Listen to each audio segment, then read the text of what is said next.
not hearing.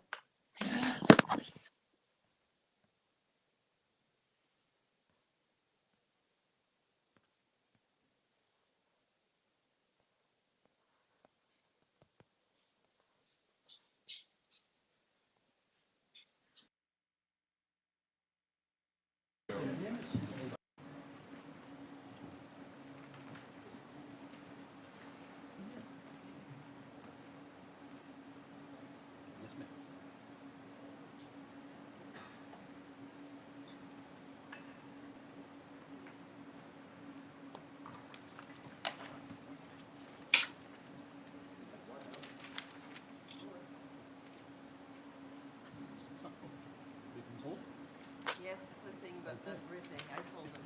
Flipping, but not ripping. Okay. That's good.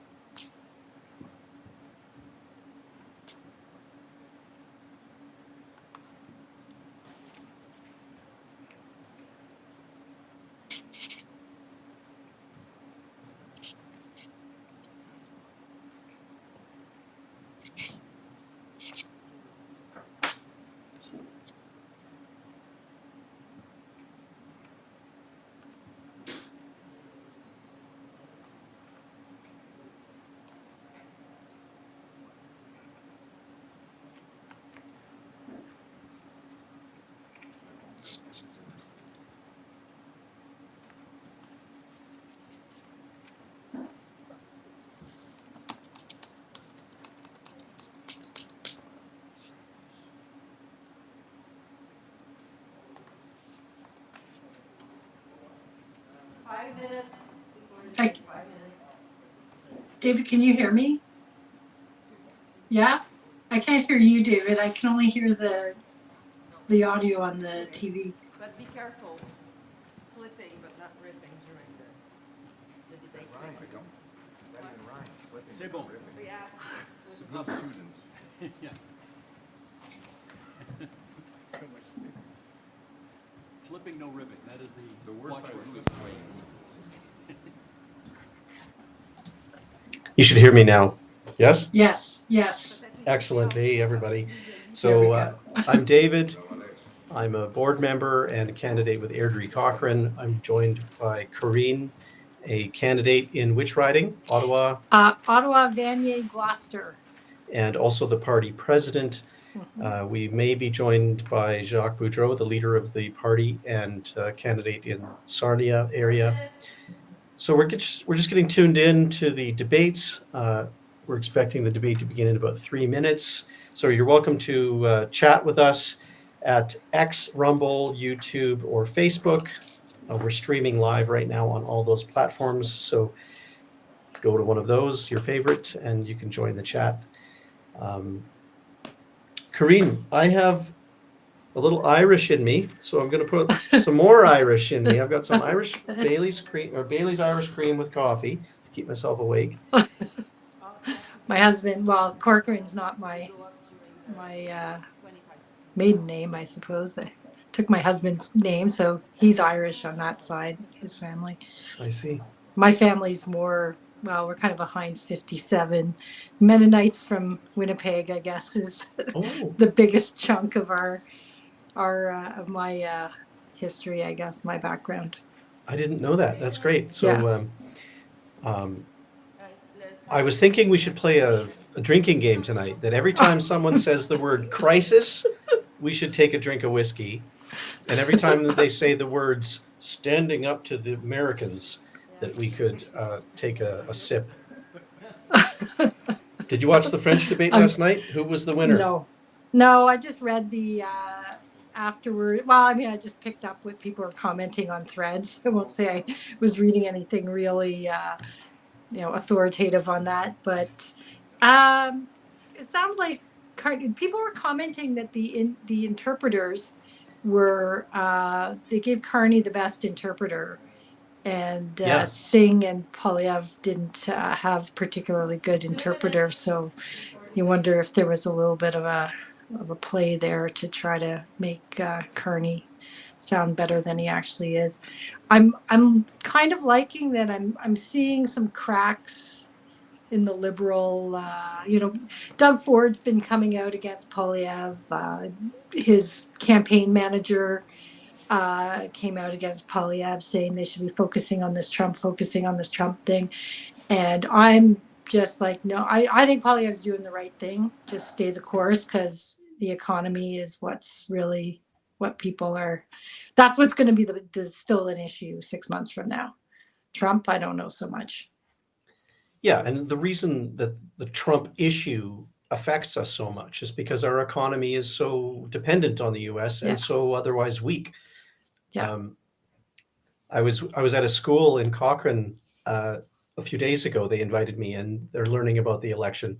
Mhm. And they asked me, one of the children asked me, what would a libertarian government do to stand up to Donald Trump? And I said, well, have you ever thought about what you would say to Donald Trump if you met him? And they all laughed. And I said, well, I've thought about it. And what I would say is that we want free and fair trade between our countries, and we want a stronger economy between our countries. And we have tariffs currently that maybe we should talk about dissolving. We have protectionist policies in Canada that we should talk about eliminating. And I think he would go for that. Yeah. Yeah, it's kids have the best questions. They're very prepared. And I was at an event Monday, and probably 90% of the people in the room were not, Canada was their second home. They had there's a food bank in the in the community area of the school. And just when you hear their questions about like where family doctor and housing and what's the future for immigrant, for me as an immigrant, and for students and that, and like it's so humbling. I came out of that so humbled, and I forget it's easy to kind of get puffed up when you're running or even listening to the watching the news and all that. And then you go to an event like that and you're like, wow, this person's probably just worried that they won't have food on the table next week, or they may not ever have a job, or they may not have a roof over their head. And that's, I think, the story for a lot of people in this country. So it is. All this talk about tariffs and, food's expensive and all that, but, it's not the only thing. And I think that we really have to, think about that when, so all this stuff's going on. Karina, I don't mean to interrupt, but so Steve Paikin is just taking the stage. He's explaining some of the rules of the debate, and then I'm going to turn up the volume and we can tune in. So for those of you listening, I see we've got a few dozen people already logged in. By the way, there's lots of great independent media that are also streaming, and it's really great to see. We just decided to do a little watch party ourselves and watch the debate. So I'm going to turn up the volumes and get tuned in. Here we go. Their service to Canada, people at home for taking the time to watch. I just want to underscore the premise to your question, because I think the relationship that we've had with the United States, relationship over the course of almost the last 4 decades, which has been one of steady and increasing integration, has fundamentally changed, because the president is looking to fundamentally restructure the trading system. So the starting point has to be one of strength. It has to show that we have control of our own economic destiny, has to have a clear plan here at home to build this economy, to diversify our trading partners with like-minded countries, and also has to have a position of strength in terms of our reaction to the U.S. unjustified tariffs. And that's why we have put in place counter tariffs that have maximum impact in the United States and minimum impact here at home. Mr. Polyev, would you do anything differently? Well, first of all, thank you, Steve, and thank you to our fellow contestants here today. It's an honor to be here. What would I do different? Well, I'll start by what I would do the same. I think we do need to counter the American tariffs with our own to deter this economic aggression. We must make clear that we will always be sovereign and independent. What would I be doing differently? Well, we need to be in a position of strength.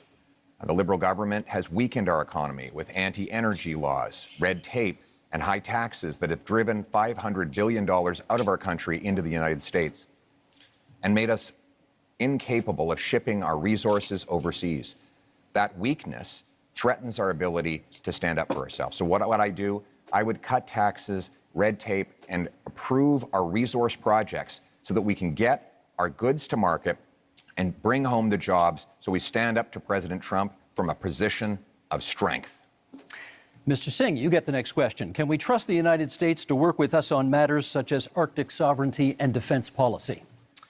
I think we've seen, first of all, good evening, everyone, and thank you for tuning in, and thanks for the question, Steve. We've seen what, for a lot of people, feels like a betrayal when we look at the United States. I grew up in a border town, I grew up in Windsor, and we saw how connected we were as a city and as a community. People lived on one side of the border, worked on the other, people traveled back and forth all the time. We're in the automotive capital of Canada, and we knew how important it was to be able to build cars in Canada, but we saw that those cars went back and forth across the border. Seeing what Donald Trump did to attack Canada in this unprovoked way without any justification really felt like a betrayal. And so Canadians now are right to say, well, we don't really trust Donald Trump at this point, and we can't really have a lot of faith in him. So when it comes to our Arctic sovereignty and our security, we need to make decisions that are in our best interest and no longer be so dependent and so reliant on the U.S. And that's what I would advocate for, making sure we are resilient, independent, and less dependent on the United States. Monsieur Blanchet, for you, what supports would you want to see for industries affected by tariffs, many, of course, of which are in Quebec? Many of them. First, be all welcome in Quebec and Montreal. You have me because I try not to speak English in Montreal. However, I think we should never underestimate the threat that Mr. Trump poses on Quebec economy and Canada economy and Mexico economy. But we must acknowledge the fact that the economy of Quebec is built differently. The challenges are not the same. The necessity for Quebec to have at least partly its own voice in the negotiation is important. The difference between Quebec and Canada is very important in terms of economy, but also in terms of identity and language and values and who we are and the way we want to handle immigration. So we have the right to be different, and if this difference is being respected by whoever becomes Prime Minister of Canada, we will be reliable partners in order to achieve the best possible negotiation and protect ourselves and our economies as partners. Merci, Monsieur Blanchet. Okay, we now move into open debate, and I'll start it off, Mr. Carney, with you, and then we go from there. Do you still support dollar-for-dollar tariffs, even if they ultimately threaten Canadian jobs and businesses? No, and in fact, we've already moved off from dollar-for-dollar tariffs. We have to recognize, and I think we all do, the United States economy is more than 10 times the size of the Canadian economy. And the principle in terms of our counter tariffs is to have maximum impact in the United States, as I said a moment ago, minimum impact here. So we have to think about the impact on Canadian businesses. I'll give you one example, if I may. In the auto sector, the way we've designed those auto tariffs is that Canadian automakers, if they maintain production here, if they maintain their investments here, when I say Canadian automakers, I mean automakers that have jobs and plants and production in Canada, then they can have lower tariffs on what they ship to the United States. We create a huge incentive for them in order to do that. We also have carved out the Canadian auto parts sector. Last point, I know you're pressed for time, the Canadian auto parts sector, so that it can remain competitive with the United States. We're focused on maximizing Canadian jobs, maximizing the harm in the U.S. So that we get them where we need them. Mr. Poilievre, you want in, then Mr. Singh. Well, Mr. Carney, you claim that you want our country to respond with strength, but after the last decade, half of which time you've been Justin Trudeau's economic advisor, our economy is weaker than ever before. It's been the worst growth in the G7. We've lost $500 billion of investment south of the border. You supported blocking pipelines in Canada that gave Donald Trump and the U.S. a near monopoly over our energy. And now you want to keep in place Bill C-69, the liberal no new development law that blocks us from shipping our resources overseas. How could you possibly think it's a good idea to give the Americans a continued monopoly on our energy projects when you have seen how much these liberal policies have weakened our country over the last decade? Let Mr. Carney respond, and then Mr. Singh. Sure. If I may, yes.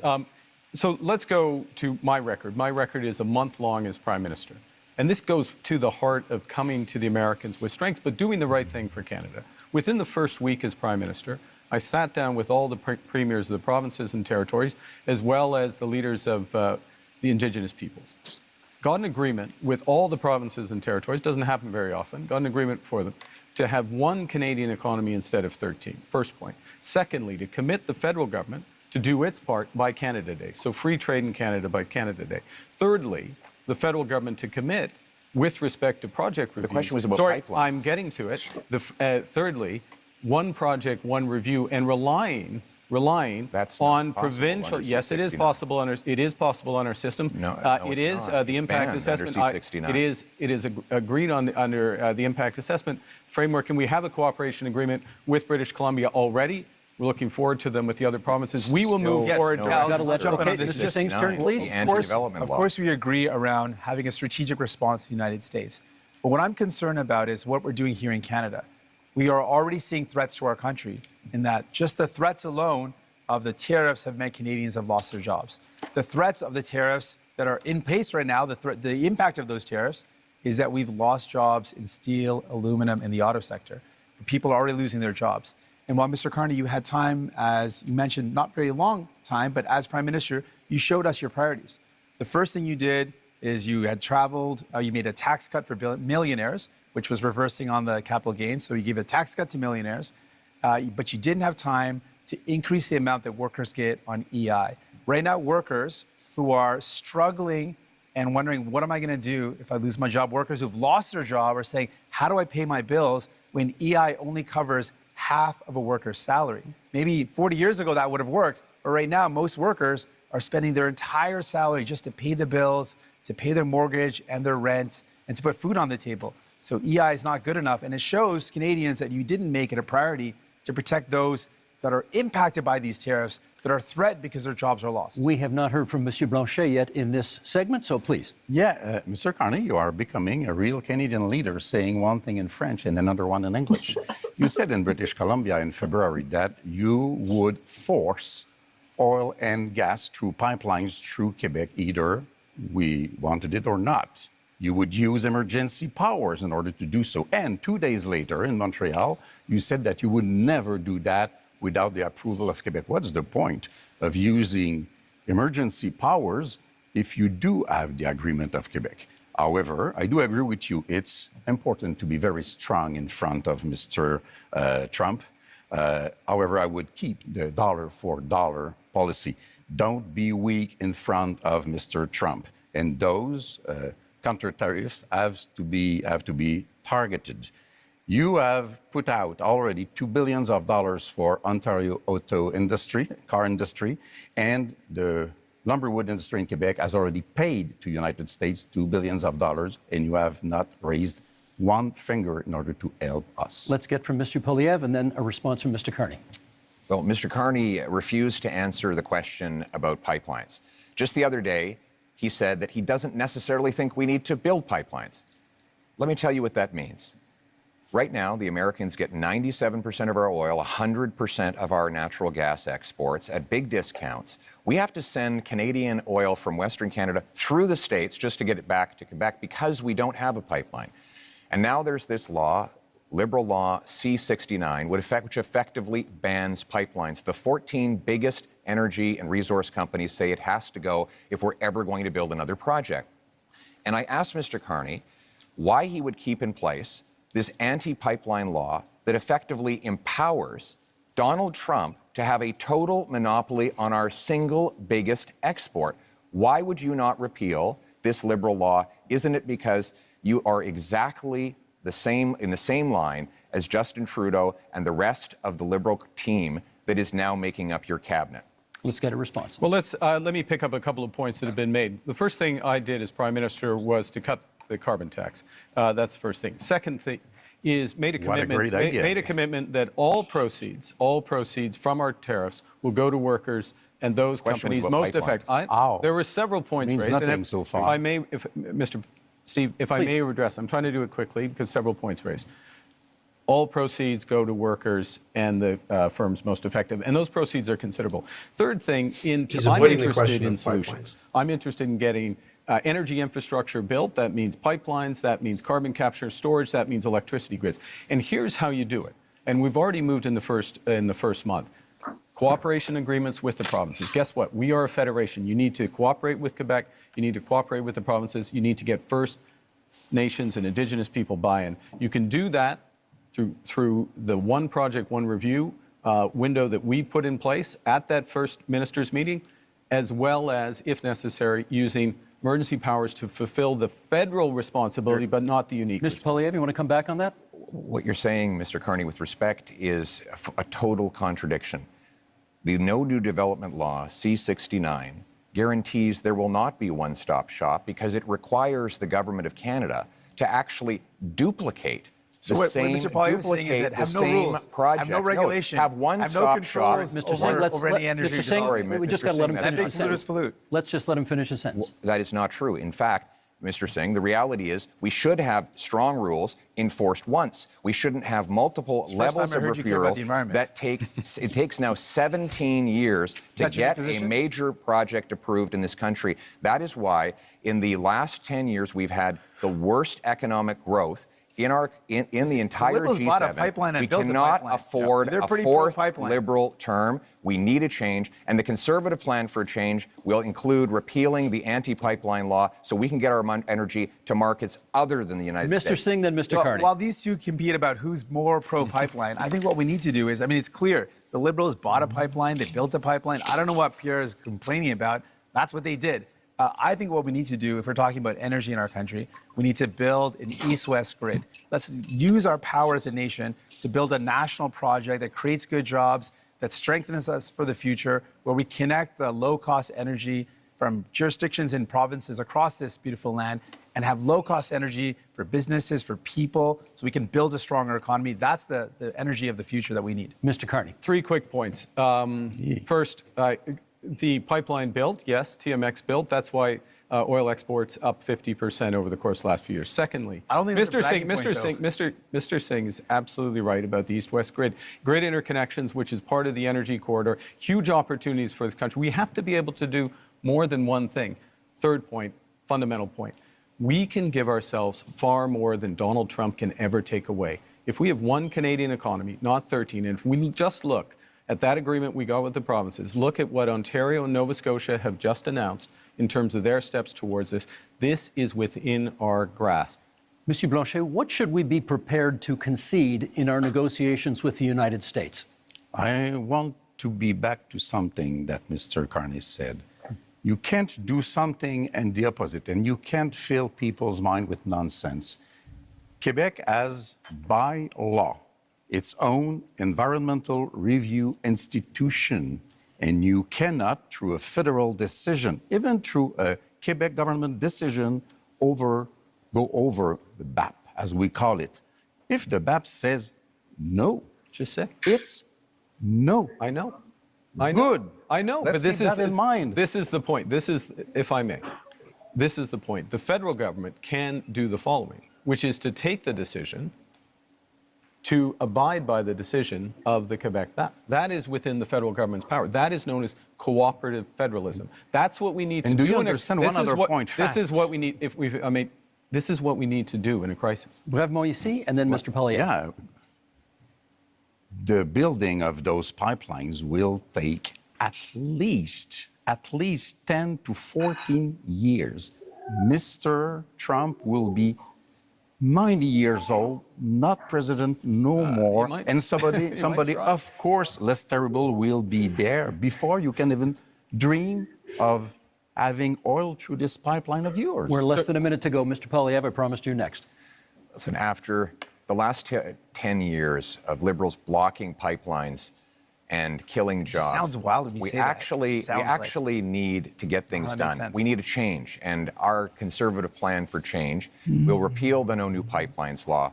It will create a true one-stop shop, set up shovel-ready zones with pre-permitting so that we can approve LNG liquefaction export plants, mines, pipelines, nuclear plants, and also said no to hydroelectric dams so that we can generate the power we need to be strong, self-reliant, and stand on our own 2 feet for a change. Last quick word to Mr. Carney. Okay, quick word. Bringing it back to what we're talking about, which is tariffs, the threats to Canada, how to negotiate.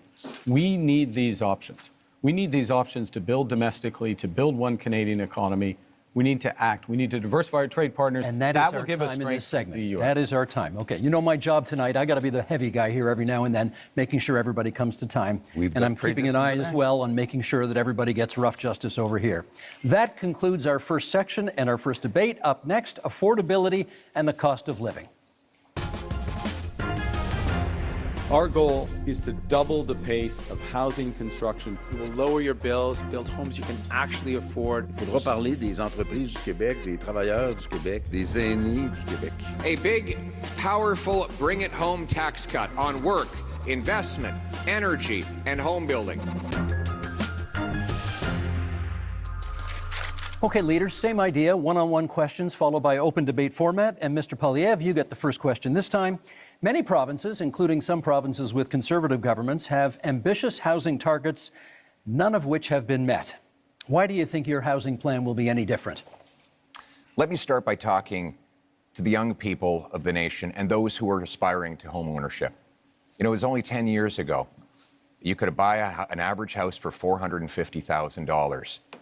But in the last lost Liberal decade, housing costs have doubled, rising faster than in any country in the G7.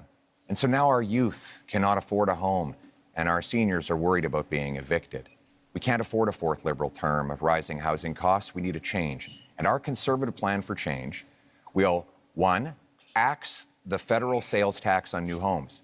2, incentivize municipalities to cut their construction taxes to bring houses down in cost by $100,000. 3, sell off federal land for homes.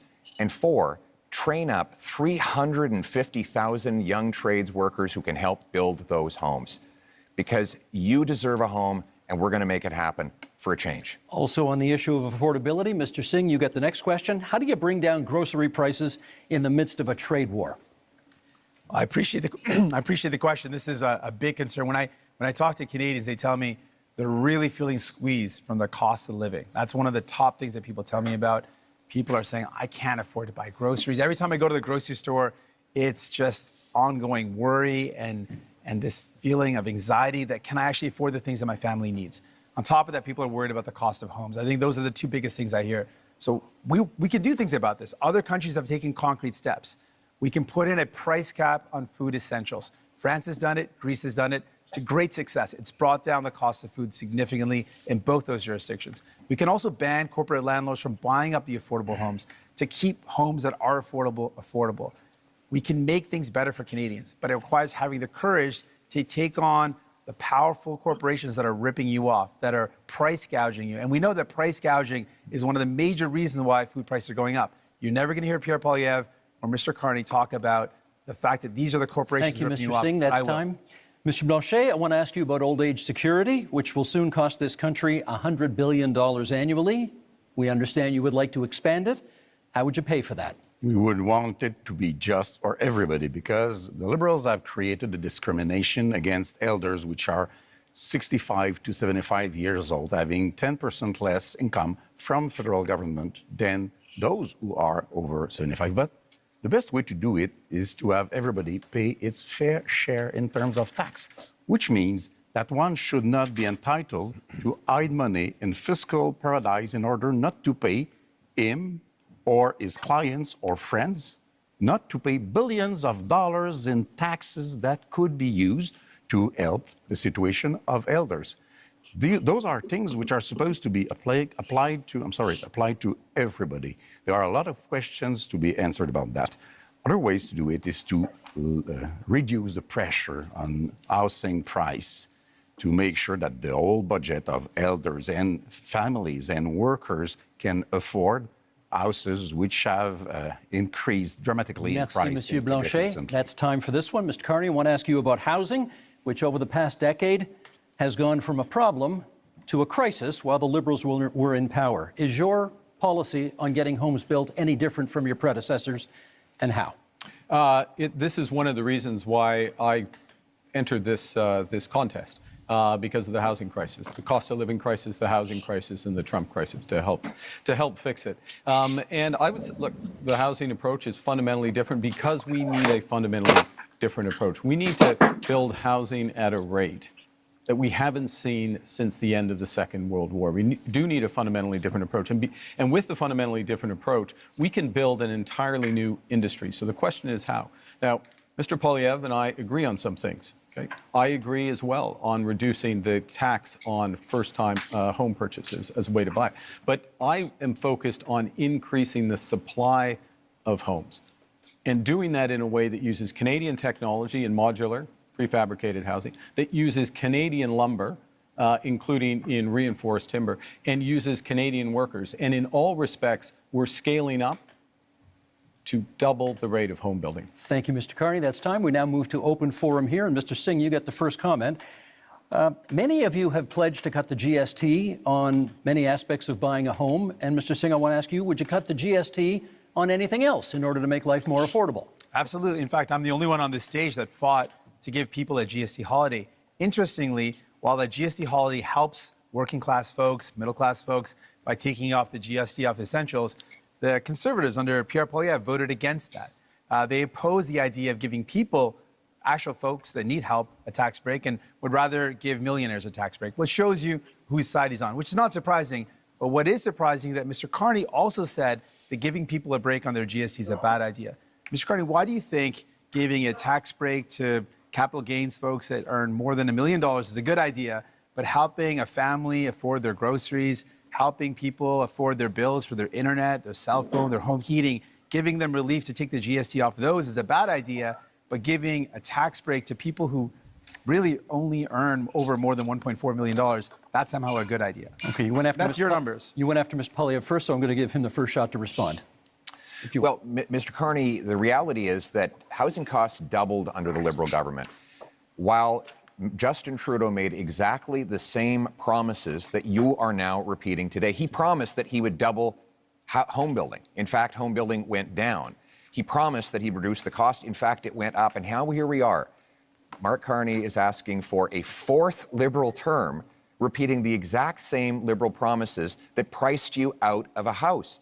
Just a few weeks ago, before the election, the Liberals voted against taking the GST off new homes, and they have continued to build up bureaucracies that block construction. We need a change so that you can afford a home, and our change will be, again, to axe the sales tax on new homes, incentivize municipalities to speed up permits, free up land, and cut development costs. Train up 350,000 young people who can be in the trades to build those homes and sell off the land that is going to be needed in order to build homes. That is a real plan for you to own a home and afford your life for a change. Mr. Carney, they're coming at you from both sides. What do you say? Okay. I know it may be difficult, Mr. Poilievre. You spent years running against Justin Trudeau on the carbon tax, and they're both gone. Okay, they're both gone. And we're doing in a a new impersonation of them with the same policies tonight. Very different. Look, I'm a very different person from Justin Trudeau. Focus is on results. Were you his economic and so how advisor? to drive results in the housing market? You've got to change the model of building. You've got to increase the financing for housing developers, $25 billion on the table for those housing developers, $10 billion for deeply affordable homes, cutting development charges in half, lowering the cost of the building of those homes by 20%, and lowering the emissions and the run costs of those homes by another 20%. This is how you drive affordability. This is how you bring young people back into the housing market. Exactly what Trudeau and then Mr. promised. Singh. You claim to be very different from Mr. Trudeau. Now, the point is to show that you are any better than Mr. Trudeau. You claim to have a lot of experience in many things, and you know things. Last time we had somebody saying that they knew things, it was the senators, and they killed the law that protected supply management because they knew better than us and were elected by nobody, exactly like you are today. You say that you are a great crisis manager. Which one? I heard of nothing. As far as I know, Brexit happened, even if you were against it. You say you are a great negotiator. What have you negotiated but fiscal paradises in Bermudas or Cayman Islands?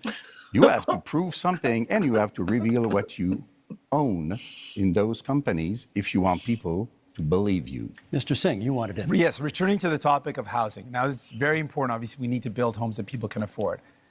Mr. Poilievre had the opportunity to show us what he could do. He was the Minister of Housing under Stephen Harper. And during that time, guess how many homes he built? He built 6 homes during that entire time. This is not something you can trust to build homes. He built 6 homes. 200,000. And this has been confirmed again and again. He built 6 homes. That's it. Now, the problem, though, with Mr. Carney is, well, he's laid out a plan. The problem is that when he was the chair of Brookfield Investments, this is a company that made a strategic decision to buy up affordable homes in cities like Toronto, where people were paying a decent rent. And they purposely bought those homes, kicked out the tenants, and jacked up the rents. That is not someone you can trust, sadly, to deal with the housing crisis when, Mr. Carney, you profited off of it. We're going to get responses here. Mr. Poilievre first, Mr. Carney second.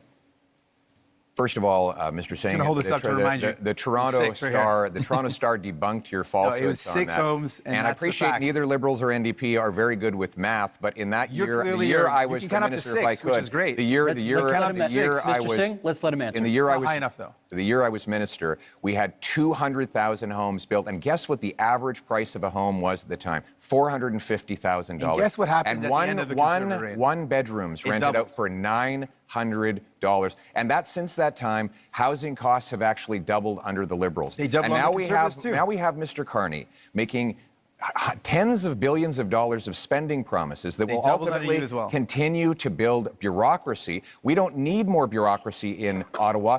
We tried that for 10 Liberal years, Mr. Carney. What we need is to build homes in communities. Certainly and don't that need means Conservatives. axing taxes on home building and getting the government out of the way so that builders can actually build. I think- Mr. Mr. Carney, Carney, can I pick you up- are on housing. We need Can a I- change, and you, sir, are not a change. Mark Carney. I'm going to pick up on, I thought that answer was quite revealing. The first thing is that it's an attitude towards housing that absolutely ignores affordable housing, deeply affordable housing, issues with vulnerable people, ignores the rental market, ignores all other aspects of it. So the 6 are the relevant. Mr. Singh is absolutely right. The 6 are the relevant. 200,000. The 200,000 are a different part of the housing market. There are many Canadians. There are many Canadians at different income levels. The second thing it reveals is a misunderstanding, I'll be polite, of how the government's balance sheet can catalyze enormous private investment. And that is what we need to do to solve the housing crisis. It happens to be what we need to do as a whole to address the economic crisis that's been forced on us by President Trump. Mr. Blanchet? Yeah. You have spoken much more than I have, so I won't ask a question. I will make a statement instead. I'm not saying no. I'm not saying that you cannot do what you pretend that you are able to do. We just have no proof so far. I'm saying quite clearly that you cannot be entitled to do it alone. You cannot be entitled to hold all the power in your 2 hands. You cannot go out there and fix things for Canada and Quebec without being seriously checked by serious people. You cannot go out there and speak for Quebec without Quebec having its own strong voice to protect itself and to promote its different economy. So if you want to collaborate, let's say right now that whatever happens, even if minority government happens, you will be a partner with the different Quebec economy and identity, which you have been not interested in for the economic part and not respectful for the identity part. Let me get Mr. Singh in at this point. Can you tell us what's the first thing you would do to make life more affordable for Canadians? Yeah, there's a lot of things that we can do, and I've laid out some of those things. I think fundamentally, I'm the only person on stage that not only fought for real relief for people in terms of affordability, I'm the only one that fought for pharmacare that actually makes life more affordable by giving people medication coverage, dental care that gives people more affordability by letting them access their services if you're a senior and a kid. I fought for childcare to make sure people could afford childcare. All measures that Mr. Poilievre voted against, all measures that Mr. Blanchet voted against. So if you want someone that's going to fight for you in Ottawa to actually make life more affordable, you can't entrust all the power to Mr. Carney. He doesn't have a track record of making life more affordable for people, but we do. So vote for a New Democrat, and we'll continue this work to make life more affordable for you, while the Conservatives and the Bloc have voted against those measures to make life affordable, because that's not who they care about. New Democrats are in it for you. Pierre Poilievre. The number one expense for families today is taxes, more than they spend on food, clothing, and shelter combined. This after 10 years of Liberal tax increases. We can't afford a fourth term of high Liberal taxes. That's why Conservatives have a plan for change. And that plan includes voted cutting against every measure to help people out. Cutting income taxes by 15% for the average worker and seniors, saving a working couple up to $2,000, rewarding hard work again. Because hard work is actually being punished because of the very high taxes. Now, the Liberals promised 10 years ago they would lower them. They actually raised taxes on 9 out of 10 Canadians. We need a change in this country because your hard work should once again pay off with a powerful paycheck that buys you an affordable home So you want to save on a people safe street, $2,000, and that's what we will deliver. You want to save people $2,000, but cut their dental care, That's which false. is thousands of dollars. False. Cut their child care, which is thousands of dollars. Cut pharmacare coverage, which is thousands of dollars. False. That's not a very good math deal right there. You're going to save people $2,000, but cost them tens of thousands of dollars. That's why you cannot afford Conservatives, and you certainly can't trust the Liberals Mark on their Carney's own. turn. You need New Democrats. Mark Carney. I'm going to reinforce that point, and then I'll respond to Mr. Blanchet. Child care in this country, $3,000 to $10,000 a year for a family, depending on where you live. Province, jurisdiction. Depending on where you live, that's what's being saved there. $800 per trip to the dentist. We've expanded dental Province, care to 8 jurisdiction. million Canadians. Because we 8 million Canadians. because New Democrats were there. Pharmacare. These are fundamental issues for affordability. We're talking about affordability and taking them off in order. That's why you need New Democrats. Quebec.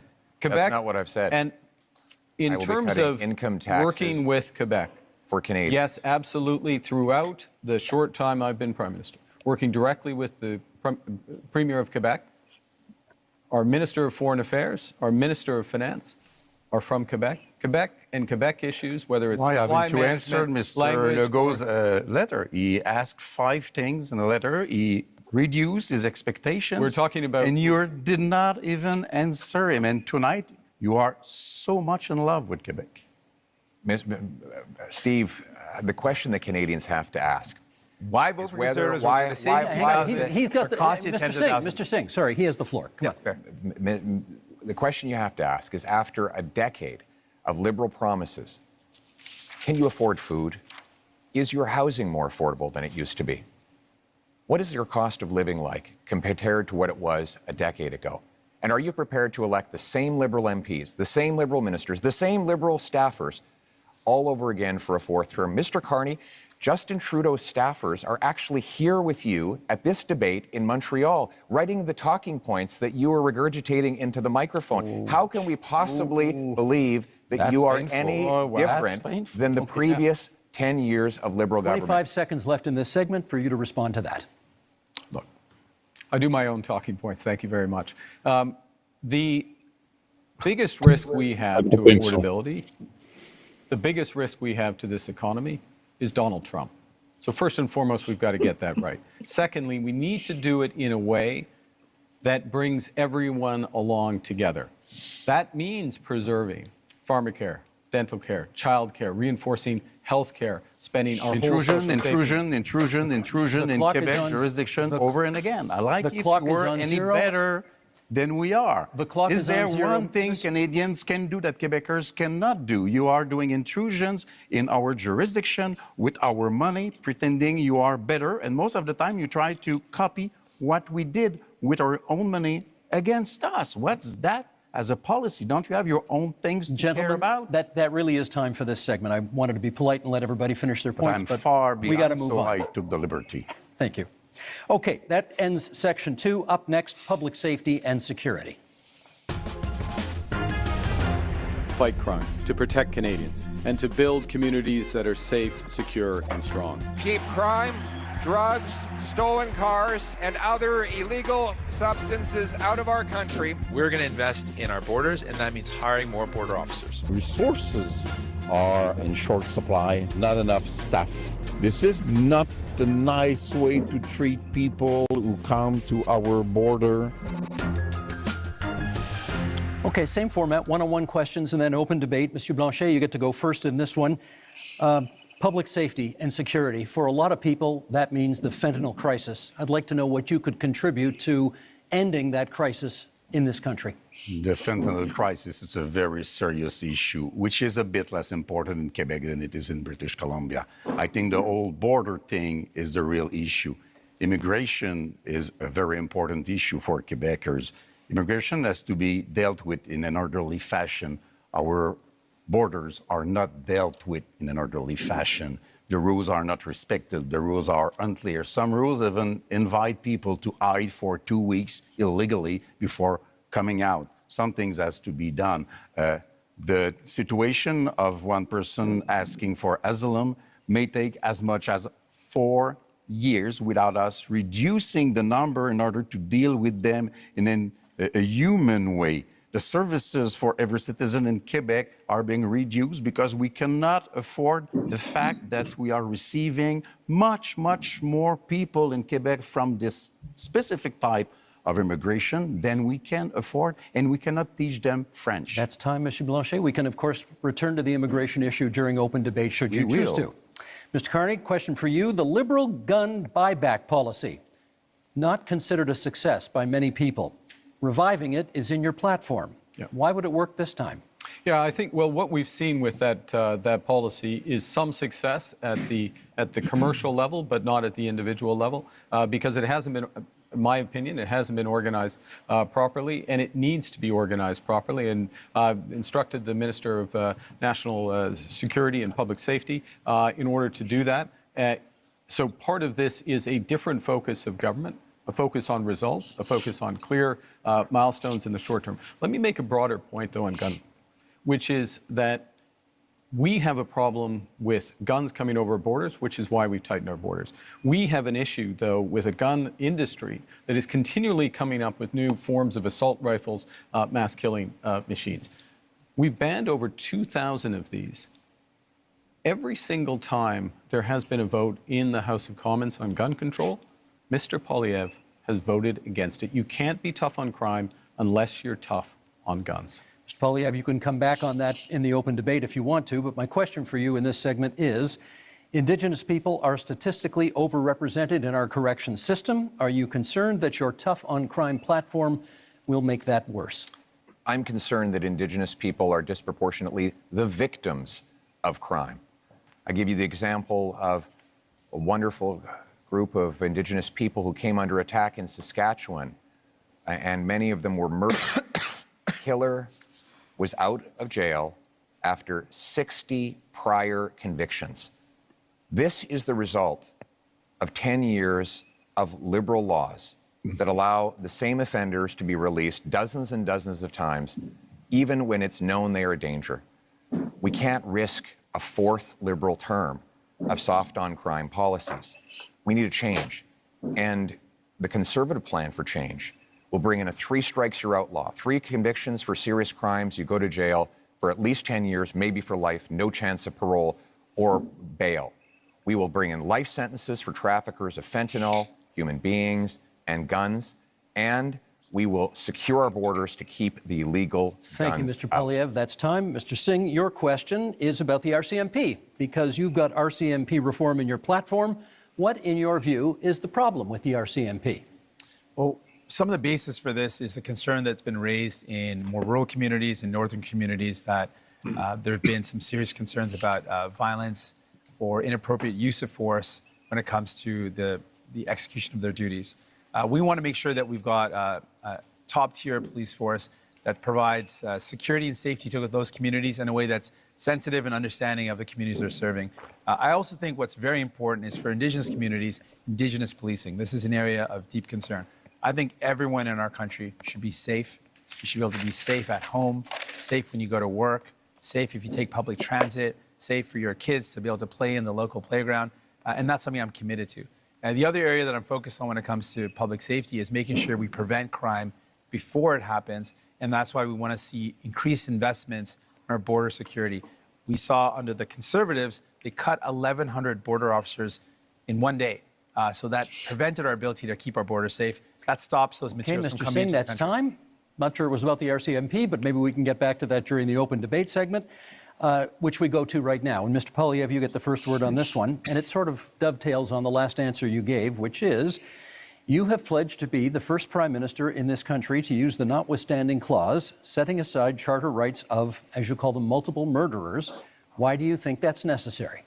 To be clear, I want to uphold the charter rights of Canadians under Section 7 to life, liberty, and security of the person.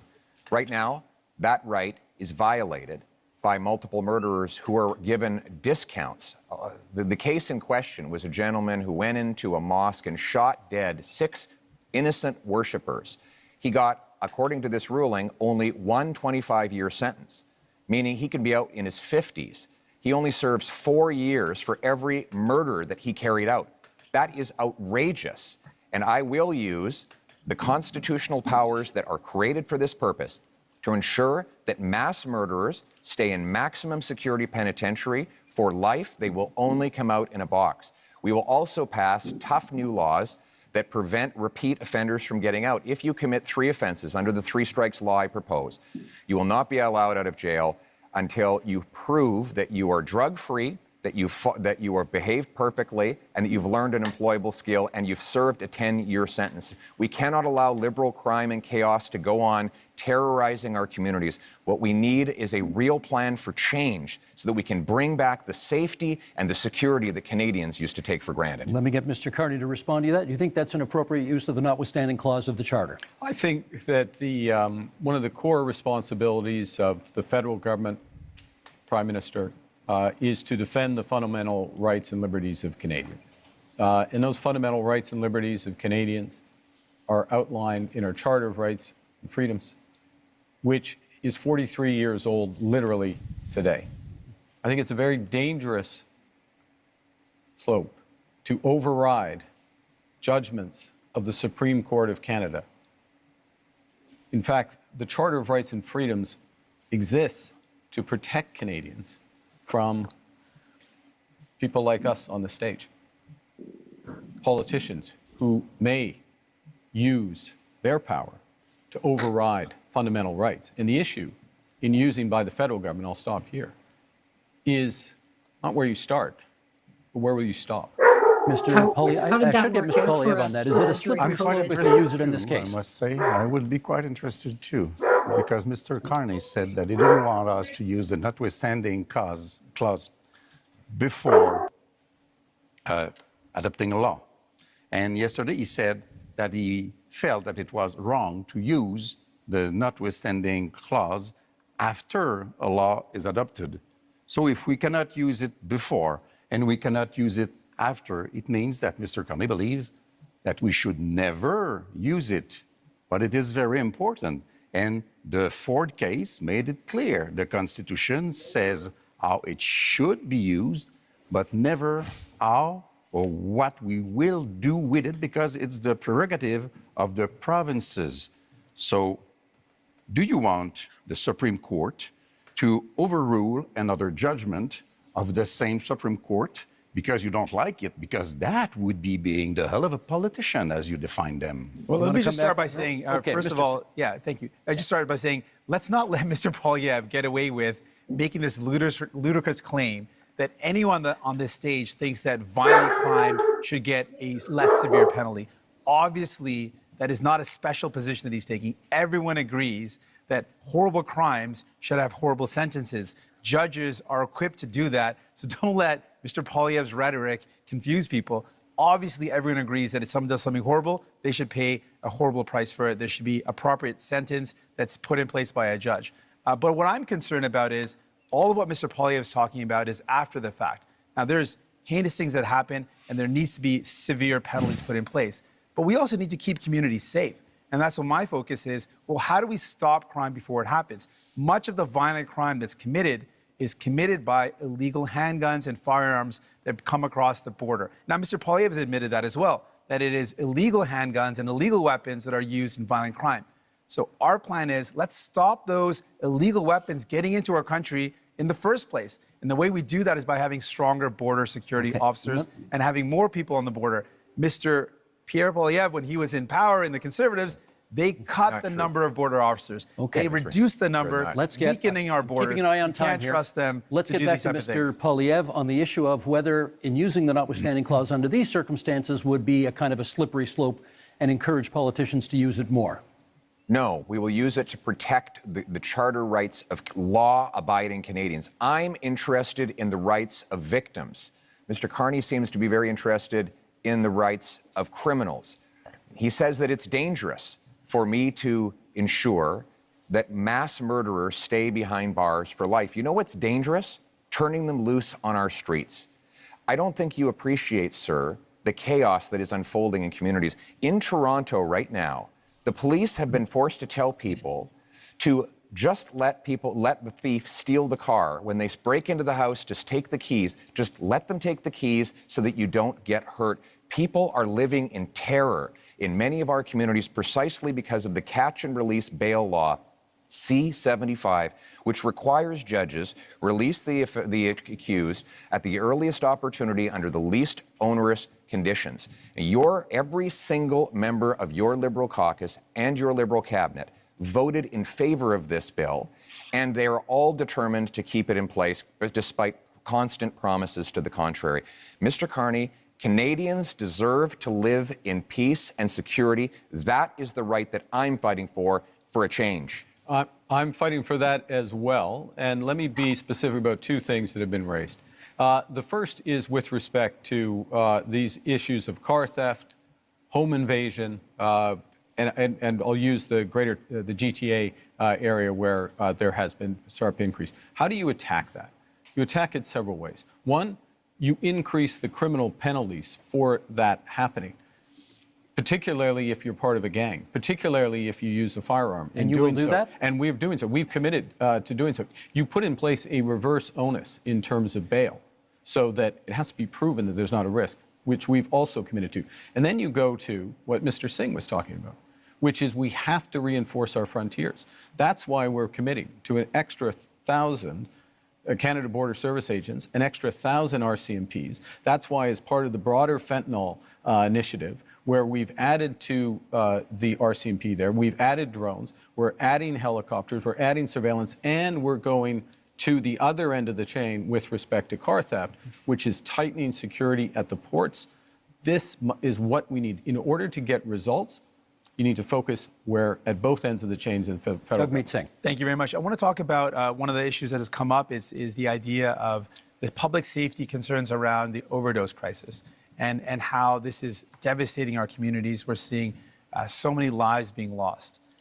In that, we know that one of the ways to address that is by investing in some of the solutions like mental health services and rehabilitation services. Services keep our communities safe, having access to those good services. Both Mr. Carney and Mr. Polyev are proposing cutting government spending and cutting those services. That's not going to make our communities safer. We need to see better investments in rehabilitation services, more investments in mental health. We need to respond to this serious crisis in our country with care and compassion. I met with Moms Stop the Harm, an organization of moms that have lost their children to this opioid overdose crisis. They've literally had their children have died because of this. And they're saying we need to do everything possible to save lives, to stop this death from happening. And I think we need to listen to those moms, and that's my commitment. Mr. Blanchet. Two things as rapidly as possible. First, we believe that we should act on crime gangs and organizations, defining them as we do for terrorist organization. We have to protect our kids from the violence of those gangs, from the drugs being sold by those gangs, from the guns and whatever else being stolen, sale, being by those gangs. Sold? And not stolen, being, you purchase a thing and selling, sold, Okay. yeah, sold by those gangs. And we mostly have to protect our kids from being recruited by those gangs, becoming violent at 13 and 14 and 16 years old, because this is the real fear of parents like I am. This is a very dangerous situation. I want to come back to immigration because we said that we would come back to immigration. Do you remember the Century Initiative, a sad memory? Officially, they said that they had not considered Quebec difference. They had not considered Quebec language. They wanted Canada to be a 100 million people country by the end of the century. Mr. Barton told me himself that he had not even thought about the Quebec difference in that analysis. And one of his closest collaborators is now a close counselor to Mr. Carney, which seems to be part also of that kind of project or ideology. So it is impossible for Canada to have all those people come into Canada. It is impossible for Quebec to receive all those people. And in Quebec, we have the language and values and secularity of the state issue, which is very important. So I say, pause. Let's do things properly. Let's receive migrants in an orderly fashion and successfully as a measure of respect for them also. Mr. Poilievre, you wanted a word. I speak to families all the time who are terrified by the scourge of drugs and illegal guns. And we know those guns are not Grandpa Joe's hunting rifle. So when the Liberals try to ban hunting rifles, they're really going after the wrong people. 90% of guns that come in that are used in crime are smuggled illegally over the porous, Liberal-run borders. The border and that's that why you cut the police. border officers. It's not true, and that's you why literally the police. cut the border officers. The police in the actually, facts. if I could, the police actually endorsed do it me. again, The police in Barrie, in Peel, in Sault Ste. Marie have all endorsed me because they know that I will go after the gun smugglers and criminals with 2,000 extra frontline border guards that will stop the guns After you from cut coming them, in. now you wanna hire But unlike the Liberals and NDP, I will not ban hunting rifles. The Liberals want to We protect. never wanted to ban I want to them. protect Canadians That's- from criminals. The Liberals want to protect turkeys from hunters. I think we know which one makes the most Mr. Carney, sense. quick intervention, Mr. Carney, and then I got a question for each of you before this segment's out. Okay. We absolutely fully support hunting and rights of hunters and Indigenous Canadians. But I want to raise an issue, which is a serious issue, talking about safety. There are people, we're in Montreal, in Toronto, across this country, who fear going to their synagogue, fear going to their community center, fear taking their children, leaving their children in school. And this has to stop. This is it's totally unacceptable. So what we're proposing is to make it a criminal offense to threaten or to impede anyone from being near or going to their place of worship, their school, their community center. This, it pains me that when we have to do it, because this is not what we should be doing as Canadians, of course, but we will put that in place. Let me respect. And this is a fundamental issue with respect Let me to get any 10 seconds from each of you before this segment's out on what you perceive to be the biggest security threat to Canada right now. 10 seconds each. Mr. Poilievre. The physical security threat to our country is the rampant crime wave that is running out of control. After the last decade, we've had a 116% increase in gun crime. We need to lock up the criminals. I got to hold you to 10 and secure the borders. seconds. Mr. Carney? Well, we're in a security section. I think we didn't have a chance to talk about anything internationally. I think the biggest security threat to Canada is China. China, you say? Yeah. Mr. Singh?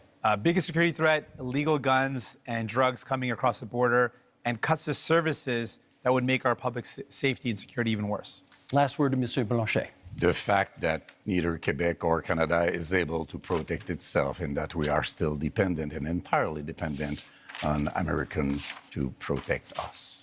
Okay, that is the end of that section. Gentlemen, up next, energy and climate. Improving pipelines, getting things built, unleashing production. We are unlocking major infrastructure projects, including in conventional energy, oil and gas. We're speaking thousands of dollars a year for each family to pay for the damages of climate change. We can absolutely build important projects like an east-west energy grid. Energy and climate change. I know how much all of you love talking about pipelines, so here we go. Mr. Singh, to you first. Should Canada build new pipelines to get our oil and gas to market? Well, it's not an approach I favor with public money. There's not any projects that are on the table, so it's not a specific project to look at. I favor, when it comes to the environment, building an east-west energy grid that connects low-cost energy and allows for families to reduce their electricity costs.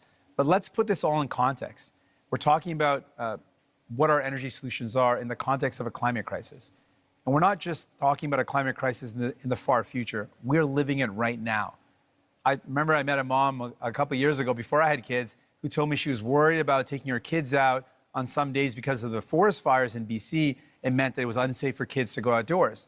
Fast forward to when I became a parent just a couple years after that, and I literally worry about the same thing. The forest fires we saw a couple years ago meant that many places that didn't see this before saw days where there was such smoke in the air that it was dangerous for kids.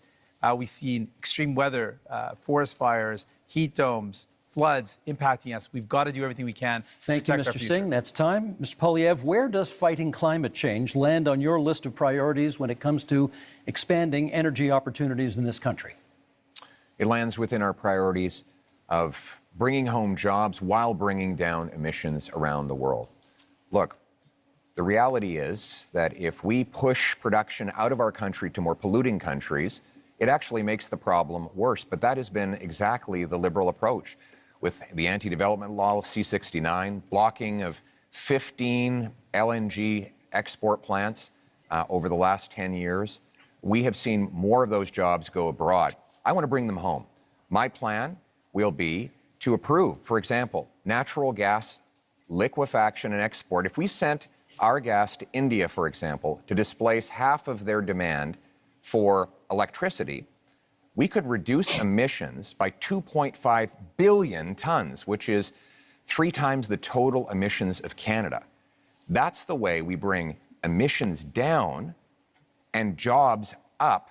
It's common sense, and now it's time to bring it home. Thank you, Mr. Polyev. The next question is for Mr. Carney. How would your government fast-track pipelines and mining projects while also following the Supreme Court decision that requires consent of Indigenous communities?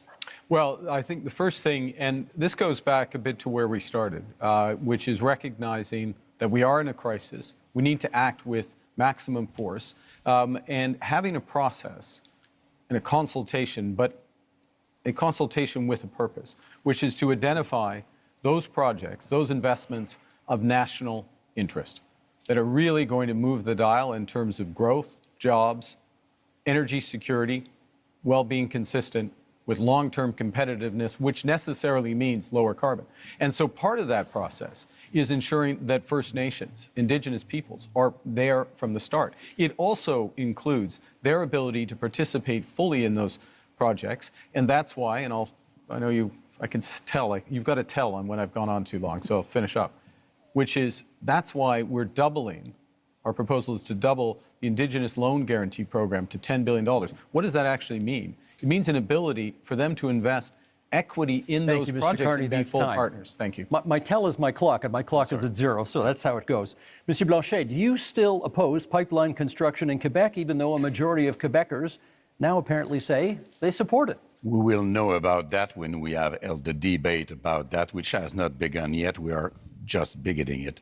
First, we are hearing very creative numbers, and we are being fed nonsense. And we will be back to it in a few minutes. But energy, trade, commerce is from south to north or north to south. And it's true in Quebec also. In a little more than 3 years, Donald Trump won't be in office. And there will be not one more pipeline having been built once we get there. So let's be serious, responsible, and we will be back with the numbers. We don't want to pay in Quebec for such monstrosities which will provide us with nothing. We now move to open debate, and you all will get a chance, or have had a chance, to get the first shot at this. And Monsieur Blanchet, it is your turn to get the first shot. Canada has a substantial supply of critical minerals which are in high demand. Are you in favor of allowing these minerals to be mined? Of course, it has to be done properly. Quebec has probably the most important clean phosphate reserves in North America. In Saguenay-Lac-Saint-Jean, it is very important. It has to be exploited. This is the best way to use Paul Saguenay as an infrastructure that we need. We have lithium. Everybody needs lithium. Transportation has to be taken from oil to clean energy. This is what we want to be working on. It is part of the specifics of Quebec economy. So we are in favor of that.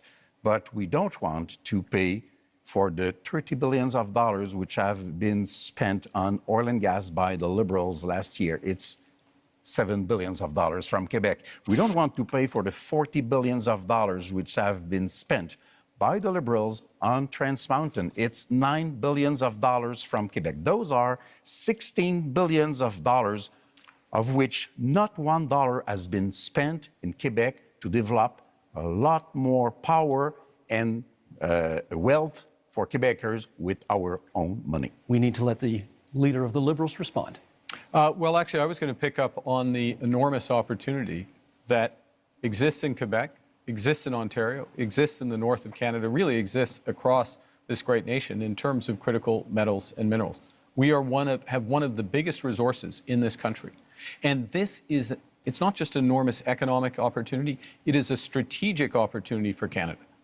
So we have to make a decision, not just to develop it, but how do we develop it and who are our partners for it? Do we become more dependent on the United States, which is what they want? By the way, President Trump this week said he might put a tax on critical metals and minerals, just showing again Yeah, but the job is not and so the discussions to negotiate, so not to have if I may finish. Let's let him finish. Let me finish. So the opportunity includes in Europe and includes in Asia as our partners. Last point. In order to get it done, we'll put in place a first and last mile fund. So these projects are connected to road and rail so they can go quickly to market. And we will have all of the other fast tracking measures in place that I talked about earlier in terms of capital, timing, approvals, so that we can move quickly, we can be stronger at home, better. Always with the Mr. Singh. approval of Yeah, Quebec. I think Singh has the floor. we should absolutely take advantage of the fact that we've got incredible amounts of critical minerals in our country. And the way we do that is with any energy project or any project of this nature, make sure it's got the local community buy-in. It creates good jobs in communities, make sure we are meeting all our environmental needs, and we work with Indigenous partnership. And so I absolutely agree with that. I want to build on something Mr. Blanchet mentioned about the investments that this country has made. What I found very troubling is that the past number of years, the Liberal government record is one where we have spent the most subsidies compared to any other country in the G7 on subsidizing oil and gas. These are highly profitable companies. You voted I think that's for the it. wrong thing to do. We fought against it again and again. No, you voted and then for the it. Liberals have continued Over to and do again. it. And so my question really to Mr. Carney is, will you commit to ending oil and gas subsidies? Yeah. We should be using that to invest in people, not giving it to highly profitable oil and gas companies. Yeah, we talked. I promise Mr. Polyev the next, we'll come back and get that question answered. Mr. Polyev. Well, Mr. Carney, you point out that Donald Trump has a wrong-headed idea of putting a tax on our mines and our industry. And that is wrong. But so do you. You want to apply a massive industrial carbon tax on Canadian mines, Canadian steel mills, Canadian aluminum plants, You want to let them just pollute as Canadian much as they oil want? and gas. And your idea is to double the tax that Trump is applying by hitting them a second time. This will do nothing for the environment. It will actually ship our jobs south of the border, Mr. Pollier's just plan is let them like pollute as much as they President want. Trump Not a good plan. wants. My plan Shut is to up, bring Singh. that production home here to Canada. For example, I will give a Yeah, tax Singh credit just keeps interrupting. to low And he emitting only interrupts Canadian Pierre Polyev. industry like Quebec's aluminum, for example, or British Columbia's natural gas, so that we not only bring home the production, but we do it below global average levels of emissions, You so translate that we that. actually help the environment while bringing wants to home let the big jobs polluters for our pollute people We have as to, they want. we have to let him at the finish. same time. That is a sensible, pragmatic approach that puts us in charge of our economic destiny so we can stand up to the Americans from a position of strength for a change. He Mr. wants to let Carney, them we've pollute got, as hang much on a as they second. want. I want to give you a chance to speak to Mr. Singh's criticism about oil and gas subsidies and Mr. Polyev's criticism about the industrial carbon tax. Okay, I'm going to make 3 points. I'll make 4 if you want me to respond to that, but I want to make 3. The first is that I answered this question last night, but I think the puck had already dropped in the Canadians game, so not everyone heard it. Yes, end to oil and gas subsidies. And that's why you need New Democrats. We'll make it good. Secondly, I would have done it independently. Secondly, recognizing that the biggest component of that was the cost of building Keystone. Keystone, which is the pipeline which has helped to increase oil and gas oil exports rather by 50% in this country, that is an asset of the people of Canada. We own it. and the question of what to do it. So it's not a subsidy that has disappeared, it's actually an asset of Canada. The third point, though, in terms of where the oil and gas industry, particularly the oil industry, wants to and needs to go, which is to become low carbon in the production and transportation of oil. One of the big projects we need to move forward with is carbon capture and storage, the Pathways project, so that we have oil and gas that is competitive, not just today, 10 years from now and 20 years from now, as the world uses less. We want to have more market share. We need to do Mr. Carney, that. And my government will move that. But by definition, a subsidy isn't when we buy a pipeline. I'm talking about subsidies that go to oil and gas companies. Independent, separate from the country, oil and gas companies. That's what I'm talking about. The figure you quoted last night included the cost of the pipeline. Do you want to address billions his of point? dollars we're spending. We got to stop spending. Sorry, can we get you to address his point about the industrial carbon tax? How much will the industrial carbon tax add to the price of a car? So the first thing I want to say is I'm going to address the broader point. The broader point is the entire absence of a climate plan from Mr. Poilievre, which, by the way, is going to put our industry and our country at a disadvantage as we're looking for new trading partners. Guess what? Most people want to deepen our partnership in Europe, in Asia. Those countries care about whether or not you've made progress. Second thing is, we're designing a program so that the big polluters pay Canadians at home for making responsible climate choices, for retrofitting their home, getting their emissions down, or improving otherwise. And that is smart climate policy. It's better for the big polluters, and it's better for Canadians. Pierre Poilievre.